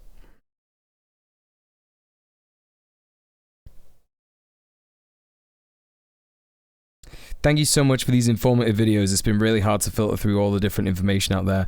This is just someone who's started watching my shit and like, you know, watched another of my videos. So that's really nice to read. There was another really nice one I saw like earlier today. I'm getting, I feel like the video is popping off a bit today. What was this one that I saw? This is a really nice comment. This is the content that makes this platform worth something. I was like, what the fuck? No one's ever said anything like that in one of my videos. Any nasty comments? You know what? There's not actually any nasty comments, apart from your comment, which is just a bit of a funny joke that isn't really nasty. I got one guy who just said, no, it isn't. But that's funny, isn't it? Because if you've watched the video, right? If you've actually watched the video, you'll know that there's a point where I say, actually, it isn't. Right? So that's funny as fuck to me, that like some guy took the time to be like, no, it isn't. But if you'd have watched the video, you'd realize that I say that anyway. So that's funny, isn't it? I do like that. So I just responded to that guy. I just said, okay. So not really anything, nothing really like, I don't even say that's nasty. I just think that's dumb. You know what I mean? People needed time to watch the anime. That's true. That's true. That's true. Runs out of the back kitchen to yell, bi people have more mental health issues than gay or straight people. It's true. It's true. They're right and they should say it. Completely destroyed in the marketplace of ideas. Yeah, it's true. I'm so slow at watching subtitle shows. That's all right, Adorable. Yeah, don't worry. Like, you know what I mean? It's fine. It's your finest work to date. Thank you, Shafiq. It literally is, isn't it? It's like, I think it's like incredible. Like, I'm also really happy that I've basically said fuck you to a lot of people who like commented on my last video that I made that I won't be talking about, who said, damn, great video to end your career on, bro. Fuck you. Fuck you. You thought I was gone. You thought I was fucking dead. Fuck you. It'd take a bit more than that, bitch. Bitch. Okay. That made me feel really good. When I saw some of those comments, like, earlier on today, I was just sort of, like, looking through, like, various comments on different videos and stuff, and, like, I saw some of those comments, and I was like, ha! Ha! Ha! You all thought it was over! Fucking brilliant. Anyway, right. This is something a lot of repressed queer people do, and a lot of the time, I don't think we realize that we end up hurting other queers with this behavior. Actually, there's no running with blades in Blade Runner. Same commenter. Yeah, true. Read the title and disagreed. Thanks for the engagement. Yeah. Little did they know. I remember the amount of times I used to DM a gay guy I knew. I didn't even say. Asking him to come and hang out with me.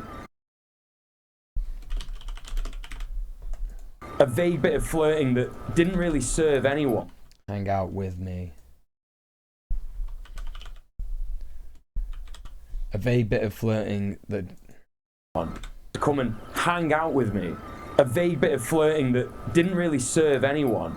And in fact, I became... And in fact, I would get so nervous when he... so nervous when he actually turned up to hang out. When he actually turned up to hang out.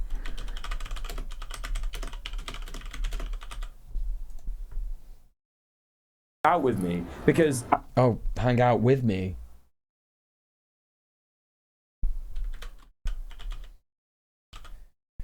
Because I didn't understand the dynamics of queer sex. I didn't know what it meant. I thought you had to bottom even if you didn't like it. I didn't understand.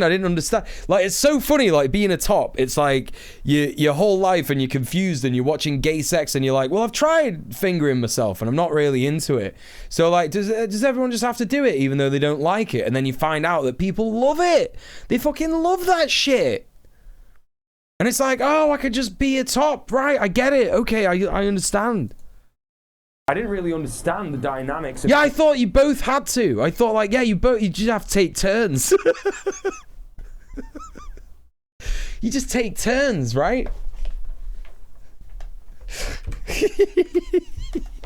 So silly. Do it at the same time. I did used to think about that as well. I was like, I wonder if there's a way that you can, like, both fuck each other at the same time. Like, is that possible? Like, I was like trying to think of the physics of it. I was like, is that even... You can't. It's really hard. It's really hard to do. You gotta have a bendy cock. A bit of flirting that didn't really serve anyone. And in fact, I became so nervous when he actually... I became so nervous. Can the sides in the chat make some noise? The verse in the chat. Yeah, I mean, like, if you verse, obviously you can take turns. I thought you were supposed to sword fight with the dicks. Well, when I found out what frotting was, I was like, this is something I can get into. And I was right, it is something I can get into. But I also really enjoy penetration. So there you go. Chat, did I tell you I had gay sex today? Did I tell you?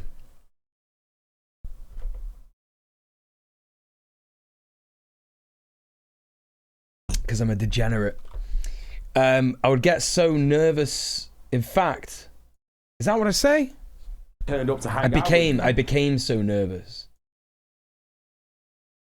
Very based, it's true. Very based, very pog. Because in fact, I became so nervous when he actually turned up to hang out with me, because I didn't really understand the dynamics of queer sex. It was never explained to me. I didn't know about tops, bottoms, verse, bears, otters, and in fact... Anyone who reads, I have a cis male lover who really likes sword fighting. Yeah, it's cool. It's cool. Smash those cocks together.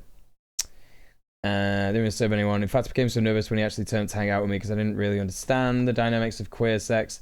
I didn't know about tops, bottoms, verse, bears, otters. What else do I say? I also thought that a lot of gay sex was steep... Yeah. I also thought that a lot of...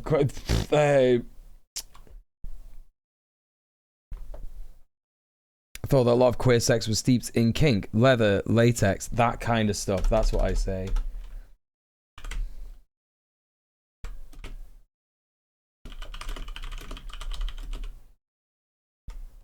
And I wasn't sure enough of myself. I'm pretty sure I say I wasn't sure enough of myself to know whether I actually liked that. Raise a glass, water bottle. Hey, listen, same. Fucking same. I should, yeah. Anyway, otters. Yeah, an otter is a hairy twink. But I have a lot to say about this, actually. And this is because, actually, of the guy that I saw earlier today. He's pretty fucking cool. And he was talking about, like, the dehumanization of men who love men. Right, because you get a lot of this, like, oh, you know, this guy's a bear, or oh, this guy's an otter, this guy's a twink, this guy's a jock, right? And these are all like descriptors when they're like, you know what I mean? Like, everyone's just people, aren't they? But like, we dehumanize each other like a lot in the queer community, like in the queer masculine community, at least. You know what I mean? Like, I know there's like elements of that in like you know, in you know, gay women for sure. And you know, then you've also got to ask, like, you know, where do non-binary people like come into this like kind of thing? So it's like, you know, and listen, there are some people who like the dehumanization. That's fine. Like, that's absolutely cool. Yeah, looks-based atomization. Yeah, it's not good. It's not good. So yeah, it's pretty fucked up. But anyway, you know, I didn't touch on this in this video because it is something that you just learn about when you start fucking men, right? Do you know what I mean? When you're a man.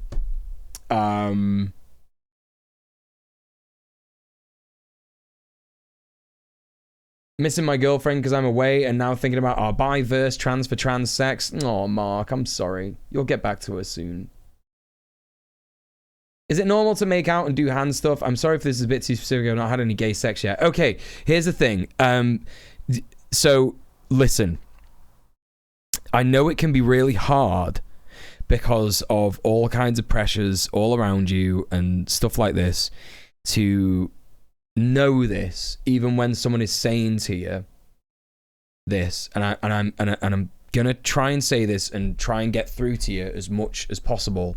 Like, you know, whatever you are into in terms of like, as long as it doesn't cause harm, as long as it's consensual, it's fine, right? It's okay and normal to do, right? You might take a while for you to find someone to do it with, but whatever is you think is normal, like, is fine. Like, here's a big thing that I struggled with, right? I never thought I was queer enough until I'd cummed inside a man, right?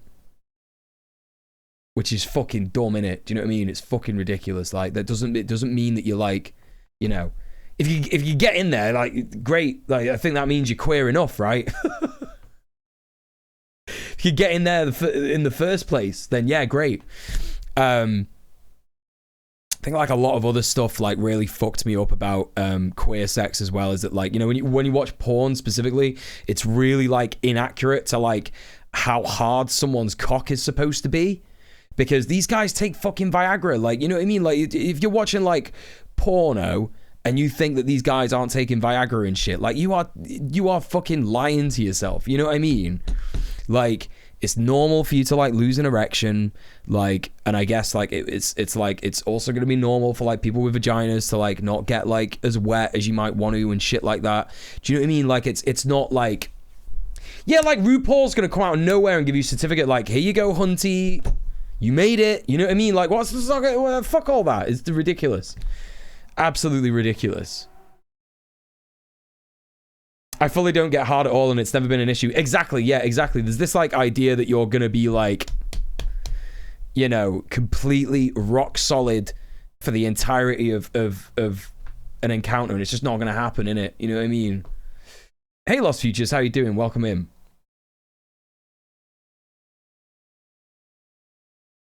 Some video essay talks about that once. I learned what ticklers are. Some male porn stars were made to wear them all day. It can really fuck up your... that can actually fuck with your erection, you know what I mean? Yeah, porn is a performance just like any other movie. It is, yeah. It is.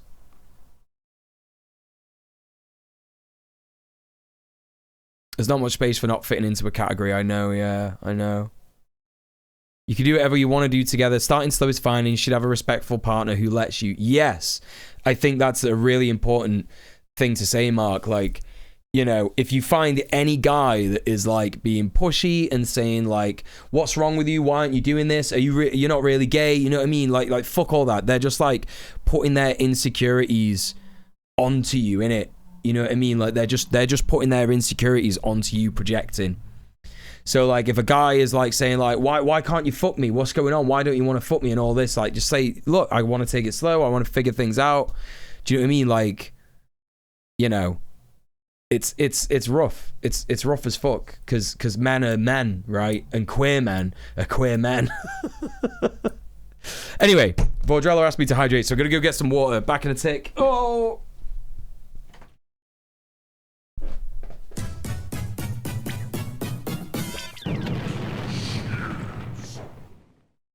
"15 months. Is that something? I don't think that's anything."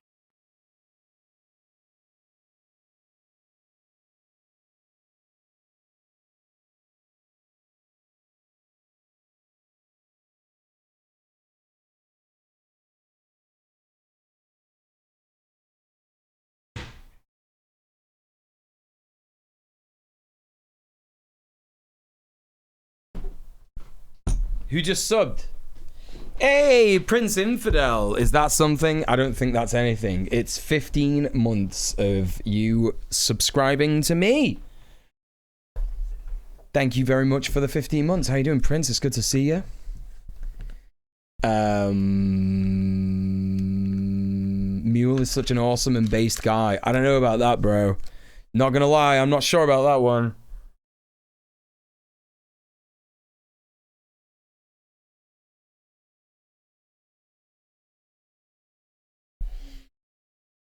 Oh, I appreciate it though. I'm gonna have my creatine gummies now because I'm gonna go to the gym after the stream. I've realized, I didn't know this, but like I have an app for my gym, right? And it can tell me how many people are in the gym at any one time because of course everyone's logged in when they go in, aren't they? You put your little code in and that. So like you can like check and see if the gym is busy. Ah, you big fucking prick. Fuck me. I just jammed my fucking fingernail into the fucking desk. Oh. Fuck me. Yeah, it's 24 hour, yeah. I don't want to go too late though, do you know what I mean? Because I wanna go to sleep early and then go again tomorrow.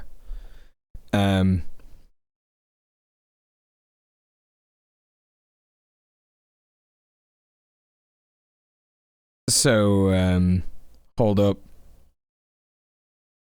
I'll tell you right now how many people are in my gym. Excuse me. 61. That's pretty good, you know. Apparently that's a quarter of capacity. And I don't think that's true. I think the capacity for these fucking, you know, for these fucking gyms is always like set like a lot higher than what it's supposed to be because they don't understand how fucking frustrating it is to have to wait an hour for like fucking John Knobhead. Did I tell you, chat? I went into the gym like a couple of weeks ago. I probably didn't because I've not been streaming. I went into the gym a couple of weeks ago and I asked the bloke, I said, how many sets have you got left? He says, I think I'm going to do another 5.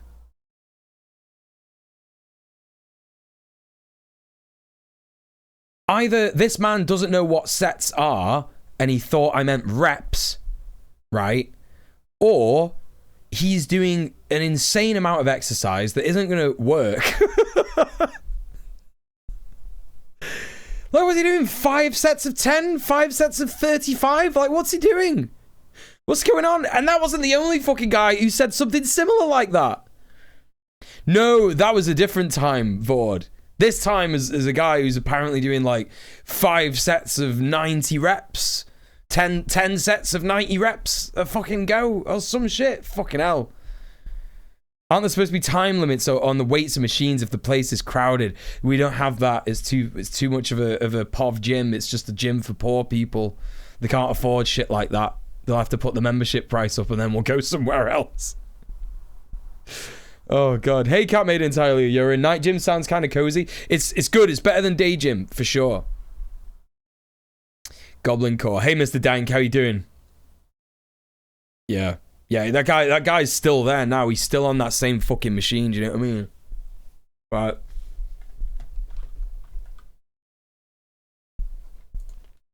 It's in kink, leather, latex, all that kind. What do I say? In fact, I became so nervous when he actually turned up to hang out with me because I didn't really understand the dynamics of queer sex. It was never explained to me. It was never explained to me.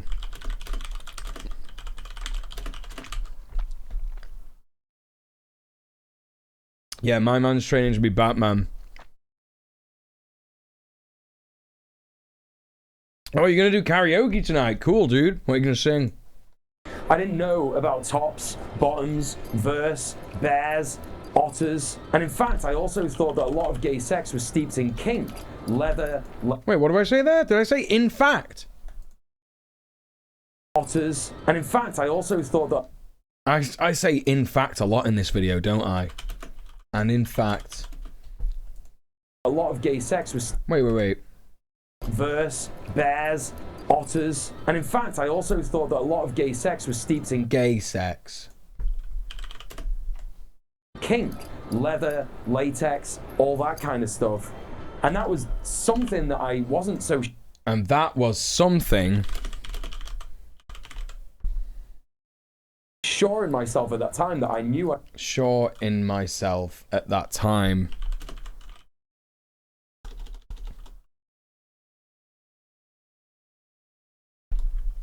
At that time, I'd be in. And that was something that I wasn't so sure in myself at that time that I knew I'd be into. wait. What just happened? That was something. Oh, what? And something that I wasn't so sure in myself at that. Something that I wasn't. I wasn't so sure in myself. You never realize how much you use certain phrases until you listen to yourself back. Yeah.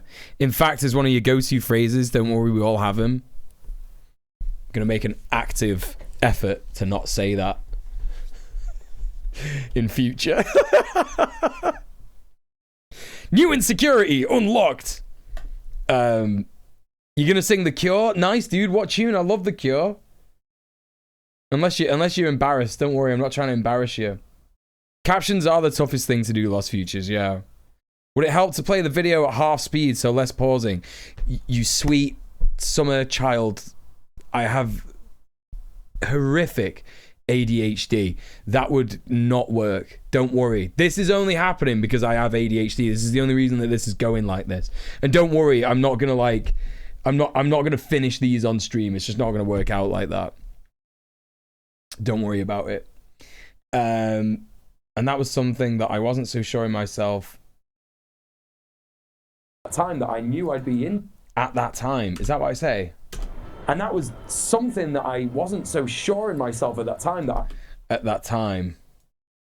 At that time that I knew I'd be into. And I knew I'd be into. Okay, it makes sense.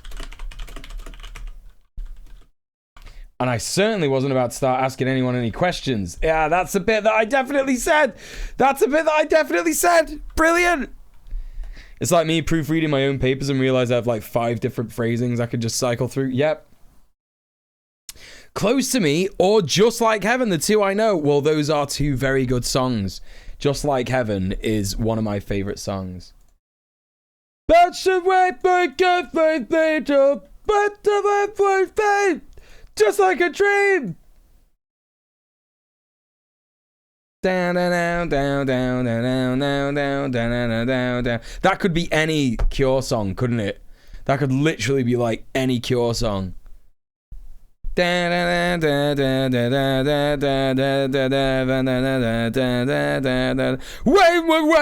show my face, you can't watch him by. That's just what it sounds like.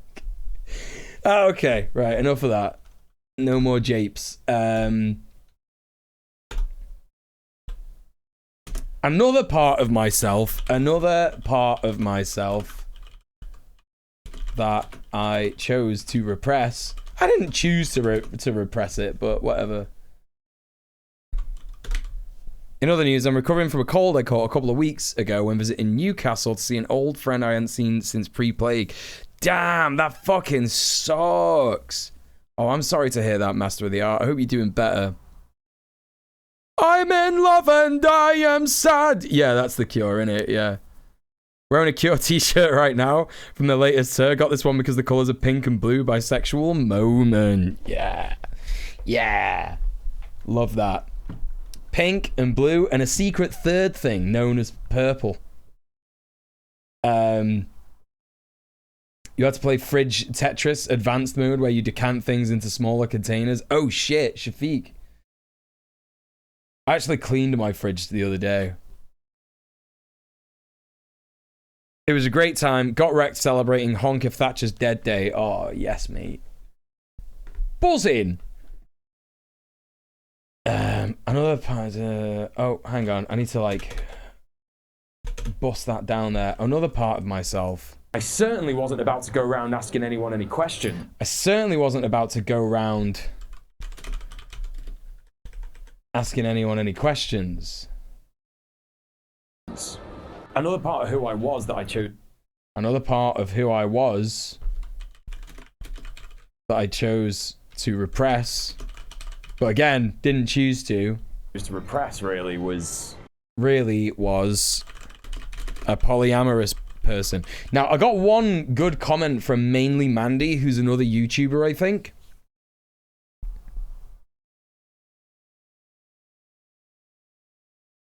And they said that they'd want to see like more about the polyamorous nature of thingy of Berserk, right? And it's like, so she, all right, so she's like, she's right. I didn't touch too much on that really, just because, and the reason for that is because I didn't really like. I wasn't really desperately trying to make out that it was definitely queer, definitely poly. Do you know what I mean? I did have like a whole section that I deleted about the quote unquote love triangle theory and why it's wrong, right? Because a love triangle, in the most traditional sense in media, is person A, person B, person A, person B, person C, right? So, person A loves person B, and person B loves person C, and person C loves person A. And they do not go the other way, right? Person A loves person B, but does not love person C. Yeah, but person C loves them, etc., right? You know? Shafiq. So that's a love triangle. But that's not the case in Berserk, is it? In Berserk, Griffith loves Guts, and Guts loves Griffith, but he doesn't realize it. And then later on, he also loves Casca. But at the same time, when he loves Casca, he also loves Griffith still.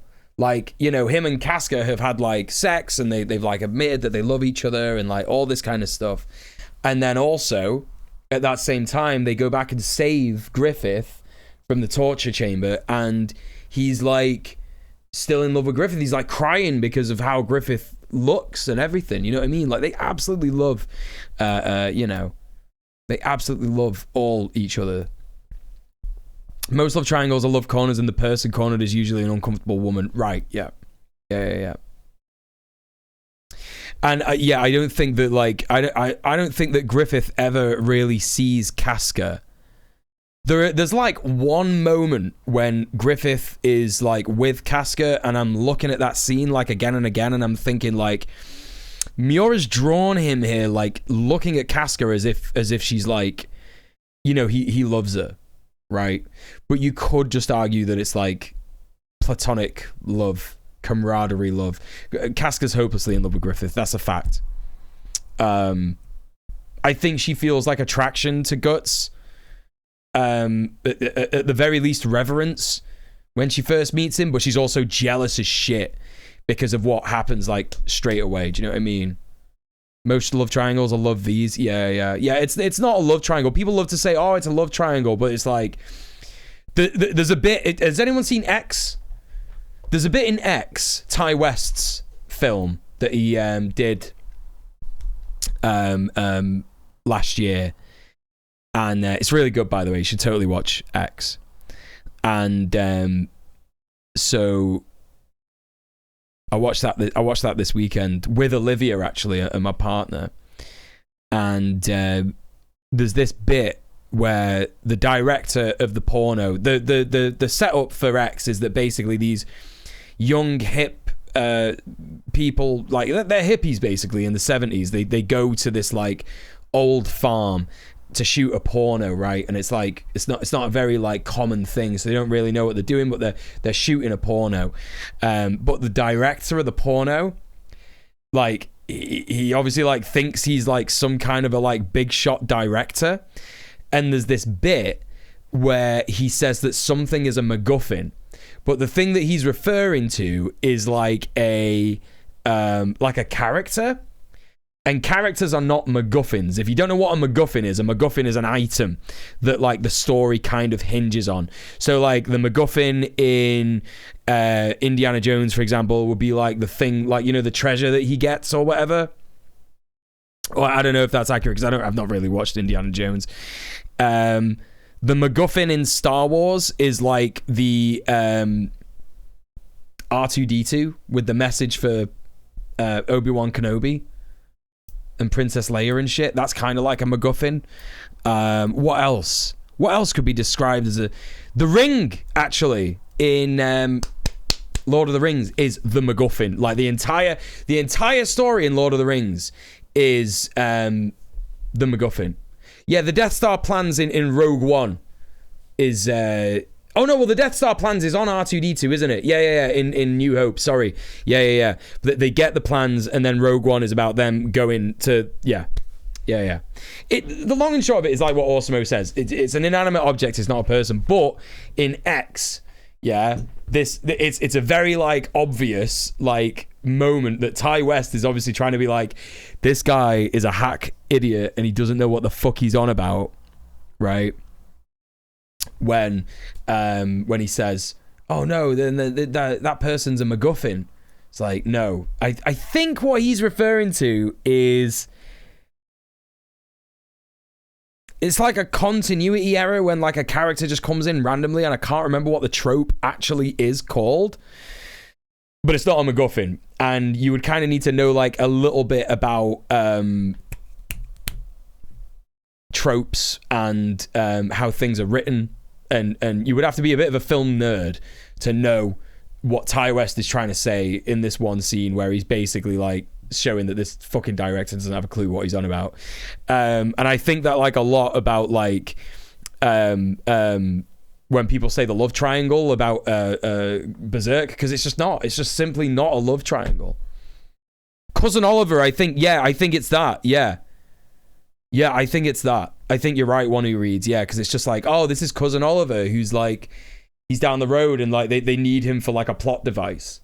And it's like, what? Like, you know what I mean? Like, why have you just brought this random person in kind of thing? Yeah. Anyway, right, let's get back to this. Another part of who I was that I chose to repress really was a polyamorous person. And I think I say next, and at the minute, I practice ethical non-monogamy. Is that right? Is that all hyphenated? Ethical non-monogamy? Wait. Is that in UK English? Practice with an S? Is that right? Oh, man. A polyamorous person. And at the moment, I practice ethical non-monogamy. At the moment.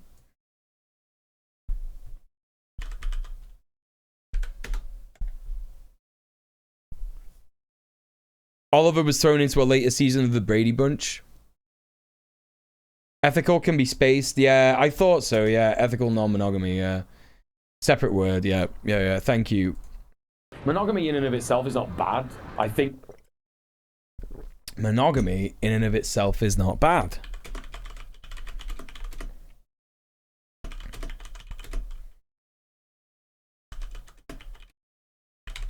What exactly is ethical non-monogamy? So it's basically when you are non-monogamous in a way where you're not breaking any consent. Your partner is okay with it. Your partner's fine with it. Yeah, essentially.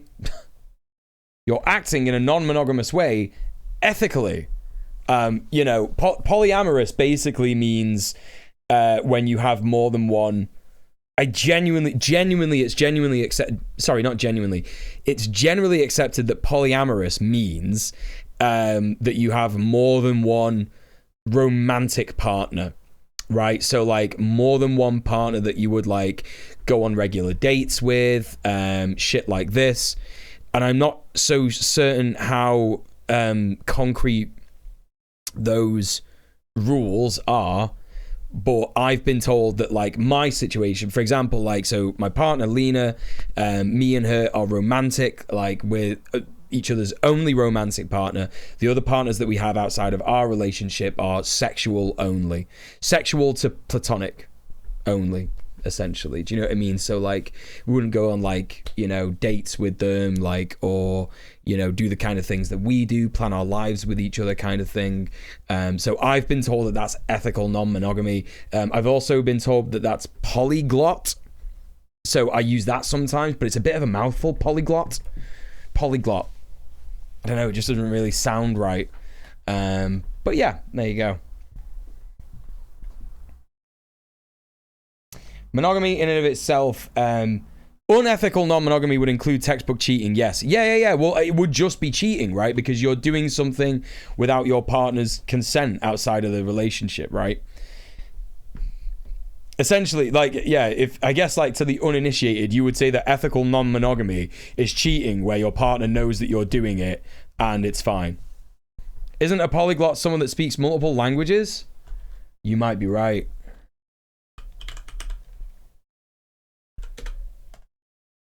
Yeah, knowing or using several languages. Right, so it's not that.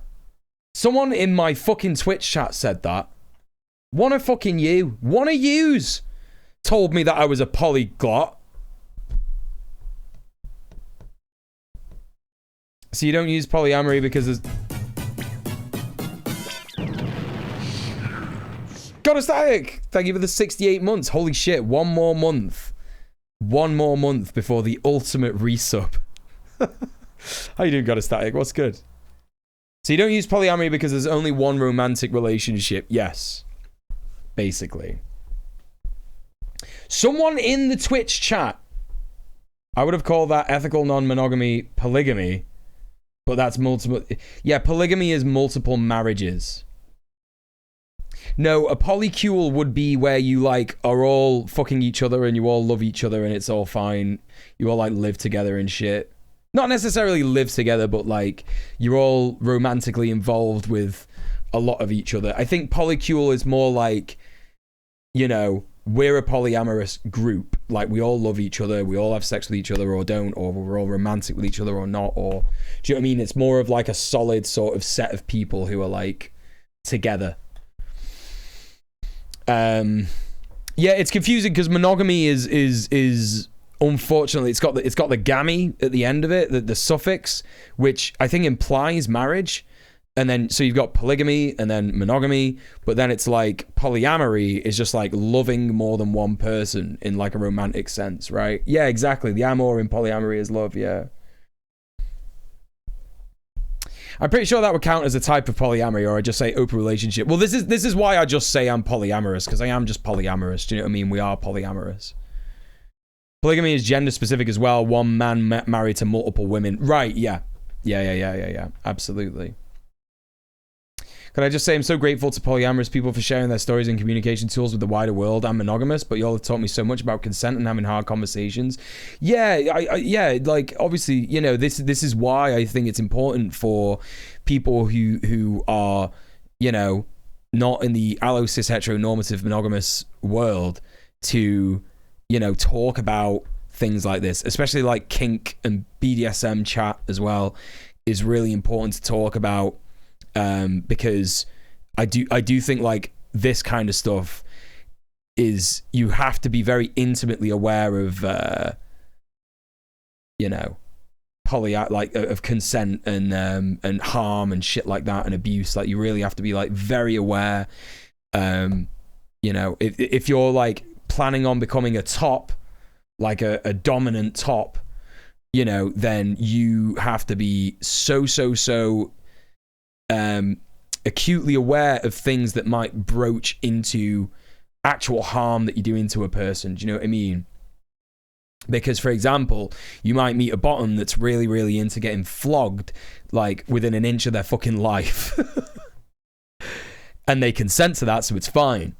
But that does not take away from the fact that that very act can leave someone feeling very dehumanized, very traumatized, and you have to be responsible in your relationship with that person in like aftercare, like looking after and making sure that they're reminded that they're a person as well. And you know, you need that as a top as well. I think a lot of tops forget this, that like when you like are like incredibly brutal to someone and you're like getting a kick out of it because you're a sadist, right? I think a lot of tops sometimes forget that they need to be reminded that they're a normal person as well. It's okay, you're a person, like, you know, you're not a monster, like, do you know what I mean? Anyway, I think yeah, you're right, it's super important. Anyway, let's get back to this. Another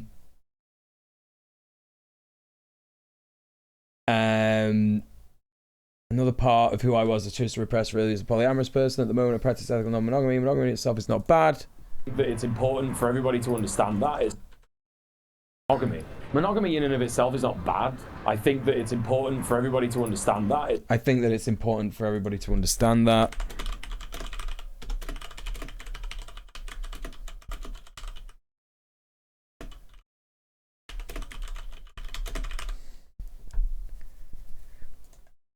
It's not just, you know, something that everybody should be doing now. Everybody.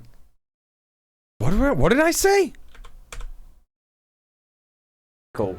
Non-monogamy. Monogamy in and of itself is not bad. I think that it's important for everybody to understand that. It's not just, you know, something that everybody should be doing. It's not just, you know, something that everybody should be doing now. It's not just, you know, something that everybody should be doing now. Now, everybody doesn't need to be polyamorous or... Everybody doesn't need to be polyamorous or ethically non-monogamous.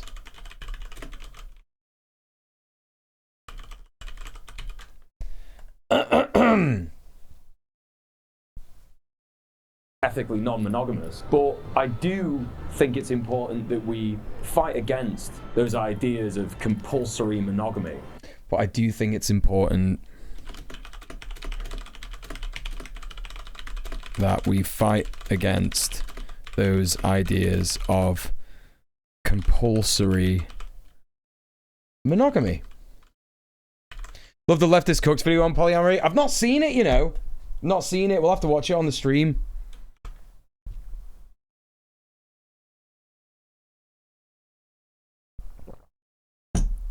I keep thinking that this is full, because when it's full, it just kind of looks like that sometimes, but then at the bottom, you can see the water.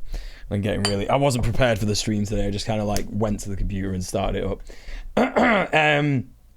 Do you think it's important that we fight against... do I say those ideas? Need to be polyamorous or ethically non-monogamous, but I do think it's important that we fight against those ideas of compulsory monogamy. I do that.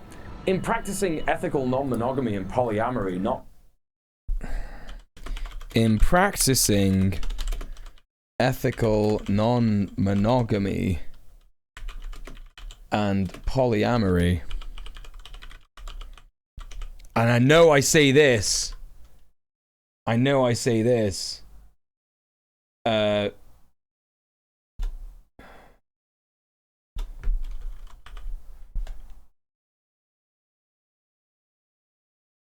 wait, what's going on here?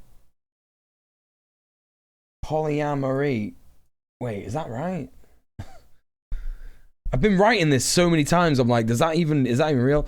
I've been a third or fourth in a poly situation, but I was just the physical aspect. I couldn't be the center of a poly relationship. It seems like a lot to manage.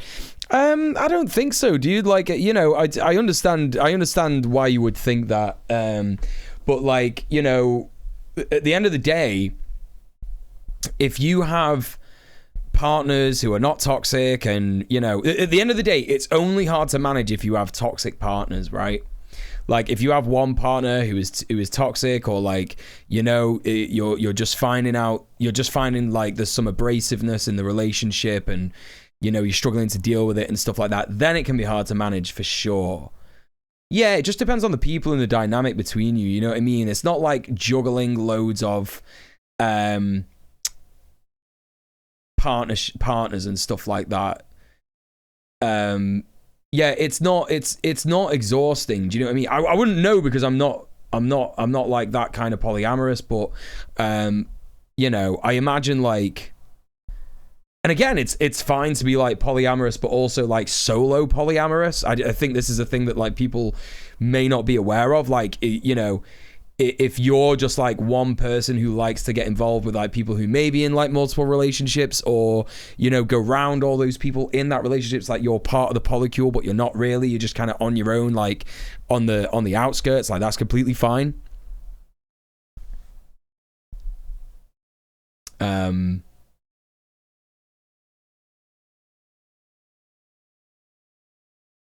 How good your communication and scheduling software is, right? Yeah. Yeah, I imagine it's harder when you got ADHD. One of my favorite polyamory memes is what people think and what it's actually like format, and what it's like is just a 99 plus flag on a messaging app. Yeah, you're just gonna get lots of messages. That's all it is. Yeah. You know what I mean? I think like you need to get those hallmarks of like quote unquote good positive relationships, where it's like, you know, there are no expectations, and, you know, there's understanding and there's boundaries, you know, no toxicity, just good vibes, stuff like that, and then you're fucking laughing. You know what I mean? One partner already sounds exhausting to me. Yeah, for sure.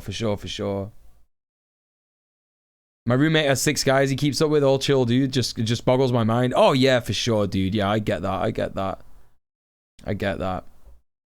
That's why I'm considering whether I'm just aromantic. Well, you would be aromantic if you like do not enjoy any of the stereotypical like romantic stuff in it, right? Like, if you don't enjoy like going out for dinner, gazing into each other's eyes, going to Paris, holding hands, walking down the beach in the moonlight, you know, these kinds of like romantic things, if that's not something that interests you, then yeah, you're probably aromantic. But you know, if you just think that relationships are exhausting, you might just be neurodivergent. You know? A monoamorous person in a consensual relationship with a polyamorous person, I suppose. But you wouldn't be monogamous. You wouldn't be monoamorous, would you? Because if someone's polyamorous, then they're going to have multiple partners. So you would have to be okay with them having multiple partners. So you would either be in an open relationship or ethically non-monogamous yourself, but you would be solo. Do you know what I mean? Like, kind of thing. I guess that's what I'm saying. It's like you would just be on your own. I don't know. I don't even know, because like you would know if you were in a relationship with a person who's polyamorous, you would be polyamorous by proxy. Because you're either okay with them being polyamorous or you're not. Do you know what I mean? If you're not okay with them being polyamorous, then you shouldn't be in a relationship together. And maybe the polyamorous person is taking advantage of you.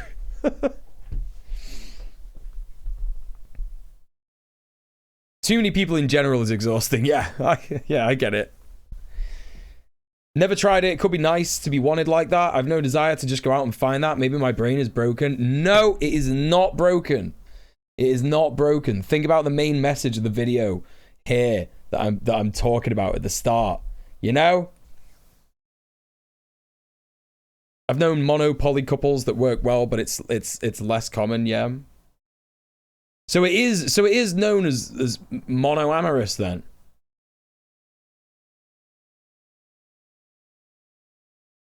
That's a little confusing to me. I think you would just be polyamorous by proxy.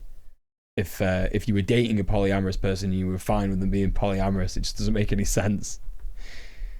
I just love saying my brain is broken. Okay, fair enough. Yeah, I just got a little worried. Just got a little worried there, you know? Video about queer trauma, you know? In practicing ethical non-monogamy and polyamory. Only are you directly challenging the allo cis hetero norm. Not only are you directly challenging the... Not only are you directly challenging the allo cis heteronormative the allo cis heteronormative propaganda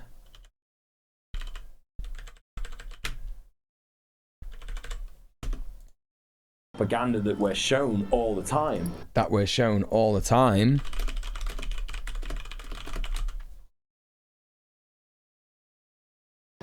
I guess you can add monogamous onto that already very long hyphenated term, but you're also challenging the world that we live in general. You're challenging those boxes that we're put in. I guess it's generally seen that polyamory and ethical non-monogamy are seen as inherently queer, but it's not. You can propaganda. Right. Not only are you directly challenging the allo cis heteronormative propaganda that we're shown all the time. Why isn't it letting me write we're there? That we are shown all the time. I guess you can add monogamous onto that already long hyphenated word / term. Non-monogamy are seen as inherently queer, but it's not. You can absolutely be allo cis het. Wait. What's going on here? Inherently queer. We've seen that polyamory and ethical non-monogamy is that we're put in the world that very long hyphenated term, but you're also challenging the world that we live in general. You're challenging those boxes that we're put in. I guess it's generally seen that polyamory and ethical non-monogamy are seen as inherently queer, but it's not. You can absolutely be allo cis het and practice ethical. Okay, kind of got it. Let's go back. Generally seen that polyamory and ethical... Do I say I know it's generally seen? You're challenging those boxes that we're put in. I guess it's generally seen that polyamory and ethical non-monogamy are seen as inherently queer, but it's not. You can absolutely be allo cis het and practice ethical non-monogamy or polyamory. It's entirely up to you. And I would in fact... I just have to say I'm so amazed you have the guts to go out on the street and set up a camera and just speak. My anxiety would never let me. Yeah, like, I've had to, like, overcome a lot of anxiety stuff to get over that. Do you know what I mean? It isn't easy. But the way that I was thinking about this video was like, I need to make something really good. I need to get out of this, you know... It wasn't really a rut, but it was just a habit of being really lazy, because I think, like, you know, this that you're looking at now, this works for streaming, doesn't it? This works for streaming. And listen, it did work for some of my other videos as well. Like, it did work for, like, my Kink of Pride video. It did work for my Doomerism video. You know, all those other videos that I did. Like, yeah, they were good. They were totally good. But, like... when you're making like a video essay or something like that, like, if you've got the ability to, like, sort of, like, go the extra mile, and, like, I totally do. Like, this was something that was plaguing me. I was thinking, like, I was, like, saying to myself, Muel, you are an ex-videographer. Like, you used to go out and film stuff all the time, and you've made some, like, amazing videos, right? Like, some cracking videos, really, really good shit, like, professional shit. Like, why can't you do that for YouTube? Right? Why can't you just do that for YouTube? And I was like, fuck it, I'm doing it. Do you know what I mean? I'm doing it. Like, it's actually crazy to think about that, like, my first ever camera was a camera that I bought off my mate for 300 quid with money that I'd saved from working in fucking bars. In fact, was it 300? Yeah, it was 300 quid. And I used that to start my photography career. And then when I started doing photography, I got more and more work. And then I started doing a bit of videography. Then I got another camera that was like 700 quid. Do you know what I mean? And then I got more and more and more work and more and more and more work. And I was like, holy shit, I'm making like a fair bit of money now. And then it was like, shit, now I got this camera and that's the camera that I shot this on. And it's like, holy shit, man, it's just crazy how shit fucking happens. This camera costs like fucking $2,000. Not just the camera, but like the lenses that I got with it as well. And the gimbal as well. Do you know what I mean? Just like, fucking hell. Yeah, a lot of work, a lot of saving, a lot of fucking learning shit, fucking shit up. Yeah, mental. Hiya, Johnny. How you doing? He just went into a room and said stuff and didn't even need the room. It's true. It's true. Everyone go follow Johnny. He's a lovely boy. Right, what am I doing here now? Generally seen that polyamory and ethical non-monogamy are seen as queer, but it's not. Do I say but it's not? Encourage it because monogamy or polyamory, it's entirely up to you. And I would in fact encourage it because, again, you're challenging norms, you're pushing the bound and practice but it's not. You can absolutely be allo cis het. You can absolutely be allo cis het and practice ethical non-monogamy or polyamory. It's entirely up to you. And I would in fact encourage it because, again, you're challenging norms, you're pushing the boundaries of the white, cis, hetero, patriarchal society that we live in. But when I finally discovered who I was and accepted it, it just so happened. You must be so proud of yourself how well the video turned out. I can't help thinking how many people it's going to help understand that there is nothing wrong with them. Such an important message. You know, yeah, I think like that's the main thing. Like I was talking earlier about how like, oh, I was kind of hoping I would get like a few more patrons and stuff like that from this video and like maybe a few more views, but like there have already been people in the comments of this video who have said things like, your interview with Lua made me understand my gender in a different way, right? And then there are people who said your interview with Olivia has made me understand my gender in a different way. And also like, I really feel the things that you're saying and shit like this. And that's what makes it worth it. Do you know what I mean? That's what makes it fucking worth it at the end of the day. It's like, it just want a world where no one has to go through what I went through ever again. That's all I want. You know what I mean? I just want to fucking get rid of this, like, you know, this reality that people are trying to push where it's like queer people don't exist. Like I'm fucking sick of it. I'm sick of it. Like I keep thinking this all the time, and I know this is like a grim thought, but like even if like all the queer people in the world were genocided, queerness wouldn't go away. It just wouldn't, like it just simply wouldn't, because like it's just human nature. It's not like bred into people. Like you can have like completely fucking straight parents and be a queer. Like it's just nothing to do with genes or anything like that. There's no gay gene. There's no nothing like that. It's like we are who we are, innit? Like, you know, we're just fucking like slightly evolved apes. Anyway, someone said hydrate. Shafiq said hydrate. I'm gonna get some water.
Sorry, I had a wee as well.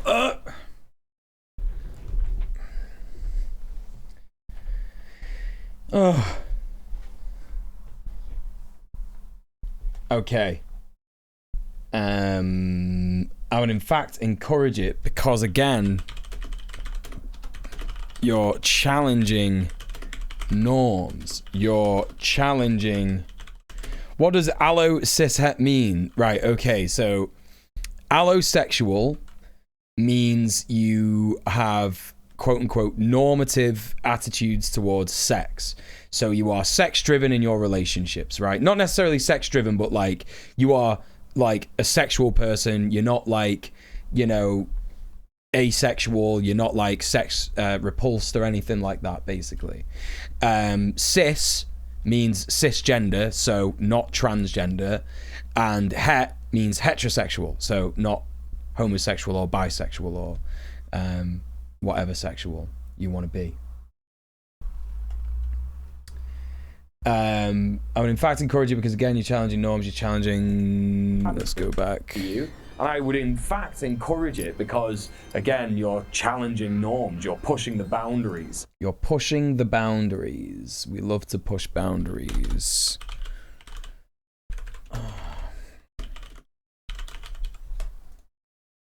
Of the white, cis, hetero, patriarchal. Of the white, cis, hetero, patriarchal society that we live in. Society that we live in. Okay. Okay, dude. But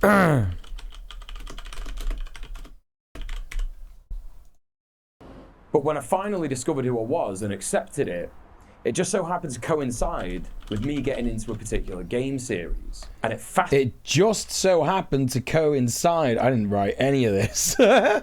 It just so happened to coincide with me getting into a particular game series. And it fast became... What do I say? Became one of my favorite video game series ever. And it fast became one of my favorite video game series ever. And that game... And that is Dark Souls. Yeah. And Dark Souls is an incredibly brutal game that has a fantastic mix of Eastern Asian, particularly... Now, I think I wrote most of this. The presupposition of the presence and inherence of sex in romantic relationships. Would that be accurate? Oh, hell yeah. Yeah, for sure. That's what allosexual means. Definitely. Definitely. Japanese influence and interpretation of European medieval fantasy. I quickly became obsessed with this game series. In fact, I became so obsessed that I'm actually technically, unofficially, one of the top 40 speedrunners in the world for the glitchless any percent Black Knight Halberd category. I wanted to know... Glitchless any percent Black Knight Halberd.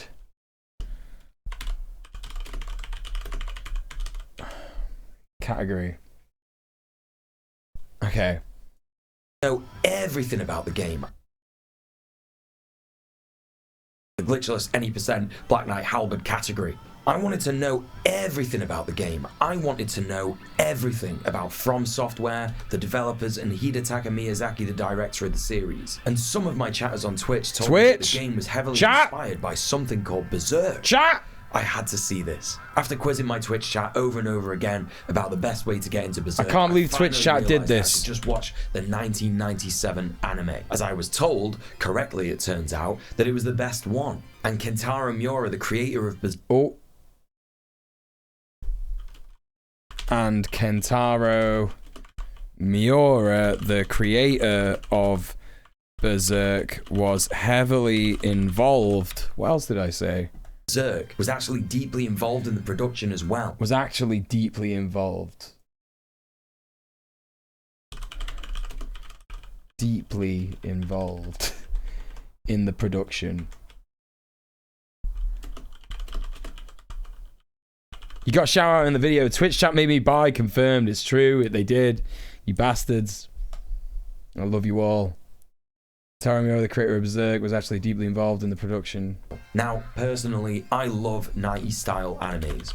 The animation style and voice acting just has a natural allure for me, probably due to the nostalgia of watching Dragon Ball Z and djmuel growing up in that decade. So by episode 1, I was already in... Oh, let me capitalize these animes. They're important.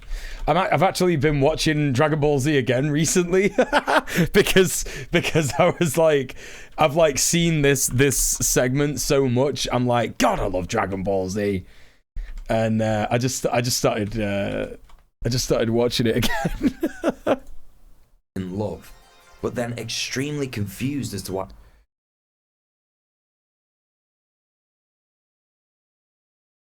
But then extremely confused. I was already in love, but then extremely confused. By episode 1, I was already in love, but then extremely confused as to why episode 2 jumps into the main character Guts' past. And then I saw him. When you first see Griffith, he's got... And then I saw him. In italics.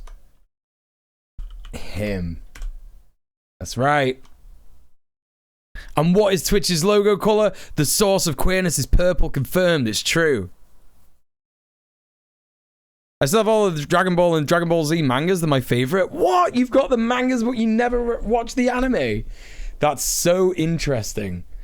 That's so interesting. I wonder how many other people in like Imperial, well, not Imperial Core because Japan is technically Imperial Core, but like white Western European countries had the manga rather than the anime. My straight-laced cishet partner watched the premiere with me and we learned a lot, but it was the Dark Souls tidbit that made his eyes go real wide. Oh, really? Cool. Yeah, I mean, he should watch Berserk. If he likes Dark Souls, you should watch Berserk. It completely inspired like Dark Souls. Like loads of it. In Elden Ring, there are so many Berserk references. It's actually like a little bit annoying. Color Out of Space made me gay. That's if the color out of space is actually purple, because it's only purple so that we can actually interpret it as a color in the film, isn't it? In the H.P. Lovecraft story, it's a color unlike any other. Probably would like Berserk based on everything I've heard, mostly from you. Yep. Oh, yeah. When you first see Griffith in the anime, he's got his helmet on, the powerful man with absolutely no mercy. Got his helmet on and alluded to being an absurdly powerful man with absolutely no mercy or sympathy for people he meets on the battlefield. But when we see him with his helmet off, he is this beautiful, androgynous, mystical being, this soft-spoken, kind, loving, albeit ruthless in his conviction and desires. And from the very first moment he meets Guts, it gets pretty fucking gay. It does. We also meet Casca soon after, and she's not exactly your cis heteronormative representation of a woman either.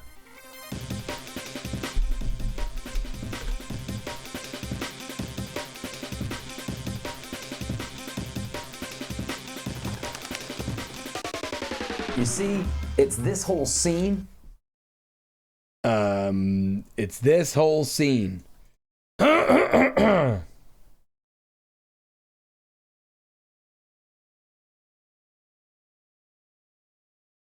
Oh shit, I gotta get rid of that. Can't be showing that on screen. Oh god. Don't report me. Don't ban me, Twitch.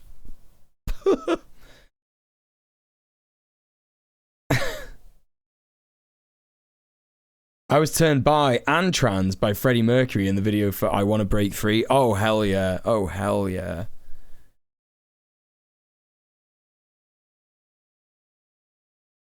He made you break free. It's true. You didn't see anything. That's right. You didn't fucking see shit. You didn't see anything.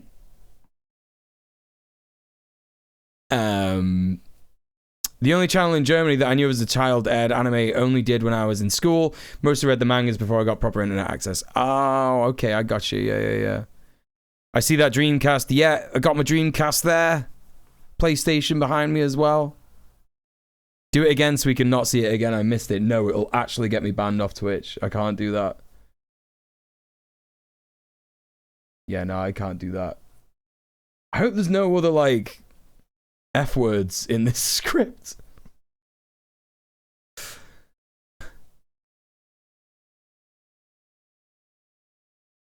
Okay, I think this is fine. This whole bit here is why I love Berserk for me. Whatever. What am I saying here? This whole bit. You see, it's this whole bit here. You see, it's this whole bit here.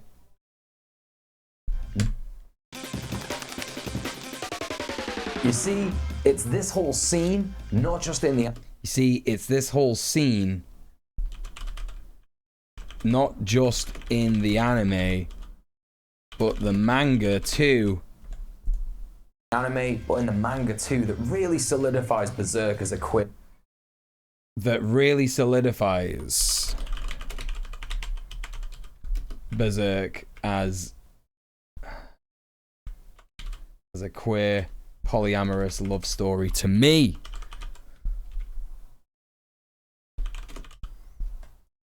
A polyamorous love story to me.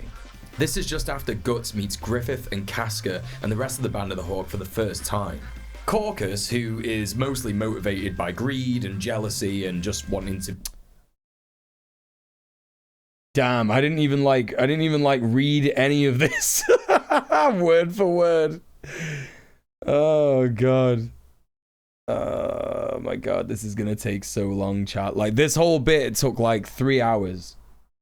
Is that right? Yeah, this whole, like, to get to like 11 minutes, it's taken me 3 hours. I thought I would have been able to like fucking fly through this. I guess we were having a big chat about racism in white queer spaces as well, so it's not just you know,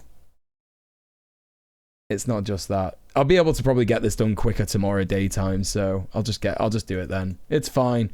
It's fine.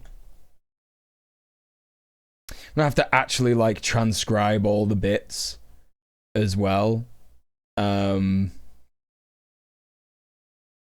the interviews. We've done a lot of talking on related topics. Yeah, it's almost like it's been a stream, isn't it? It's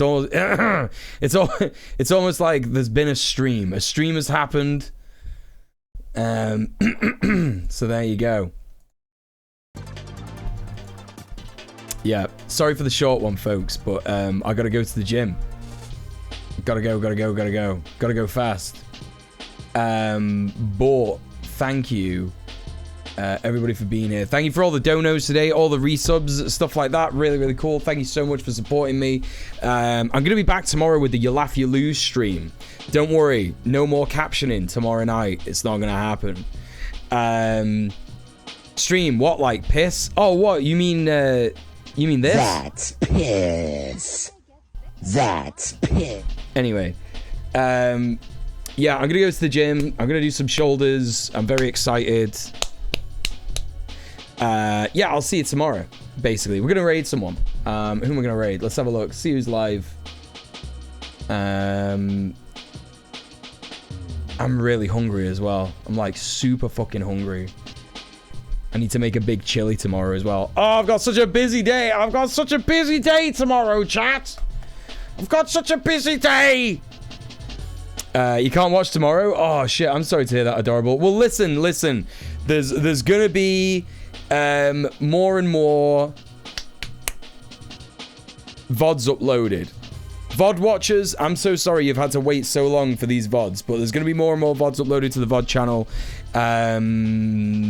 over the next few weeks, because I finished all of my video stuff apart from the captioning stuff. I'll be doing some of that later on. So yeah, you'll see that. You'll see more VODs going up there. Now, let's have a look at who is doing a stream.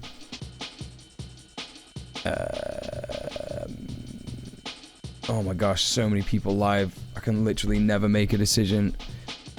Oh man. There's more people live than is normal. We are going to go and raid the delightful Duke Mirage. So, Duke Mirage, who was here earlier in the stream, they're an amazing Drag King content creator. Let's go and show them some love. Copy and paste the raid message. That would be delightful if you could come with me. And I will, like I say, I'll see you all tomorrow. And I hope you have a fantastic evening. Thanks again for all the support. Thank you so much for everybody who's been watching my video and stuff like that, leaving comments, liking it, subscribing, all that kind of stuff. Thank you so much everybody here for all the subs. Thank you for following. Thank you all the new people who came in the chat. Thank you for the donos. Sorry, this is a really scuffed outro because I've forgotten how to stream. But yeah, I will see you tomorrow for the You Laugh, You Lose stream. So be there or be square. Stay excellent to each other. Mwah. Peace, peace, peace, peace, peace, peace, peace, peace, peace, peace.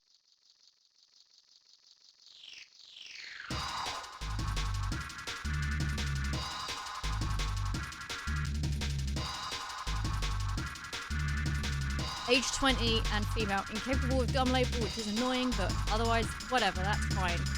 Ooh, you're tough.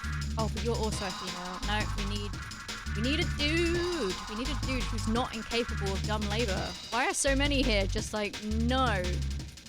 All right. You are going to become the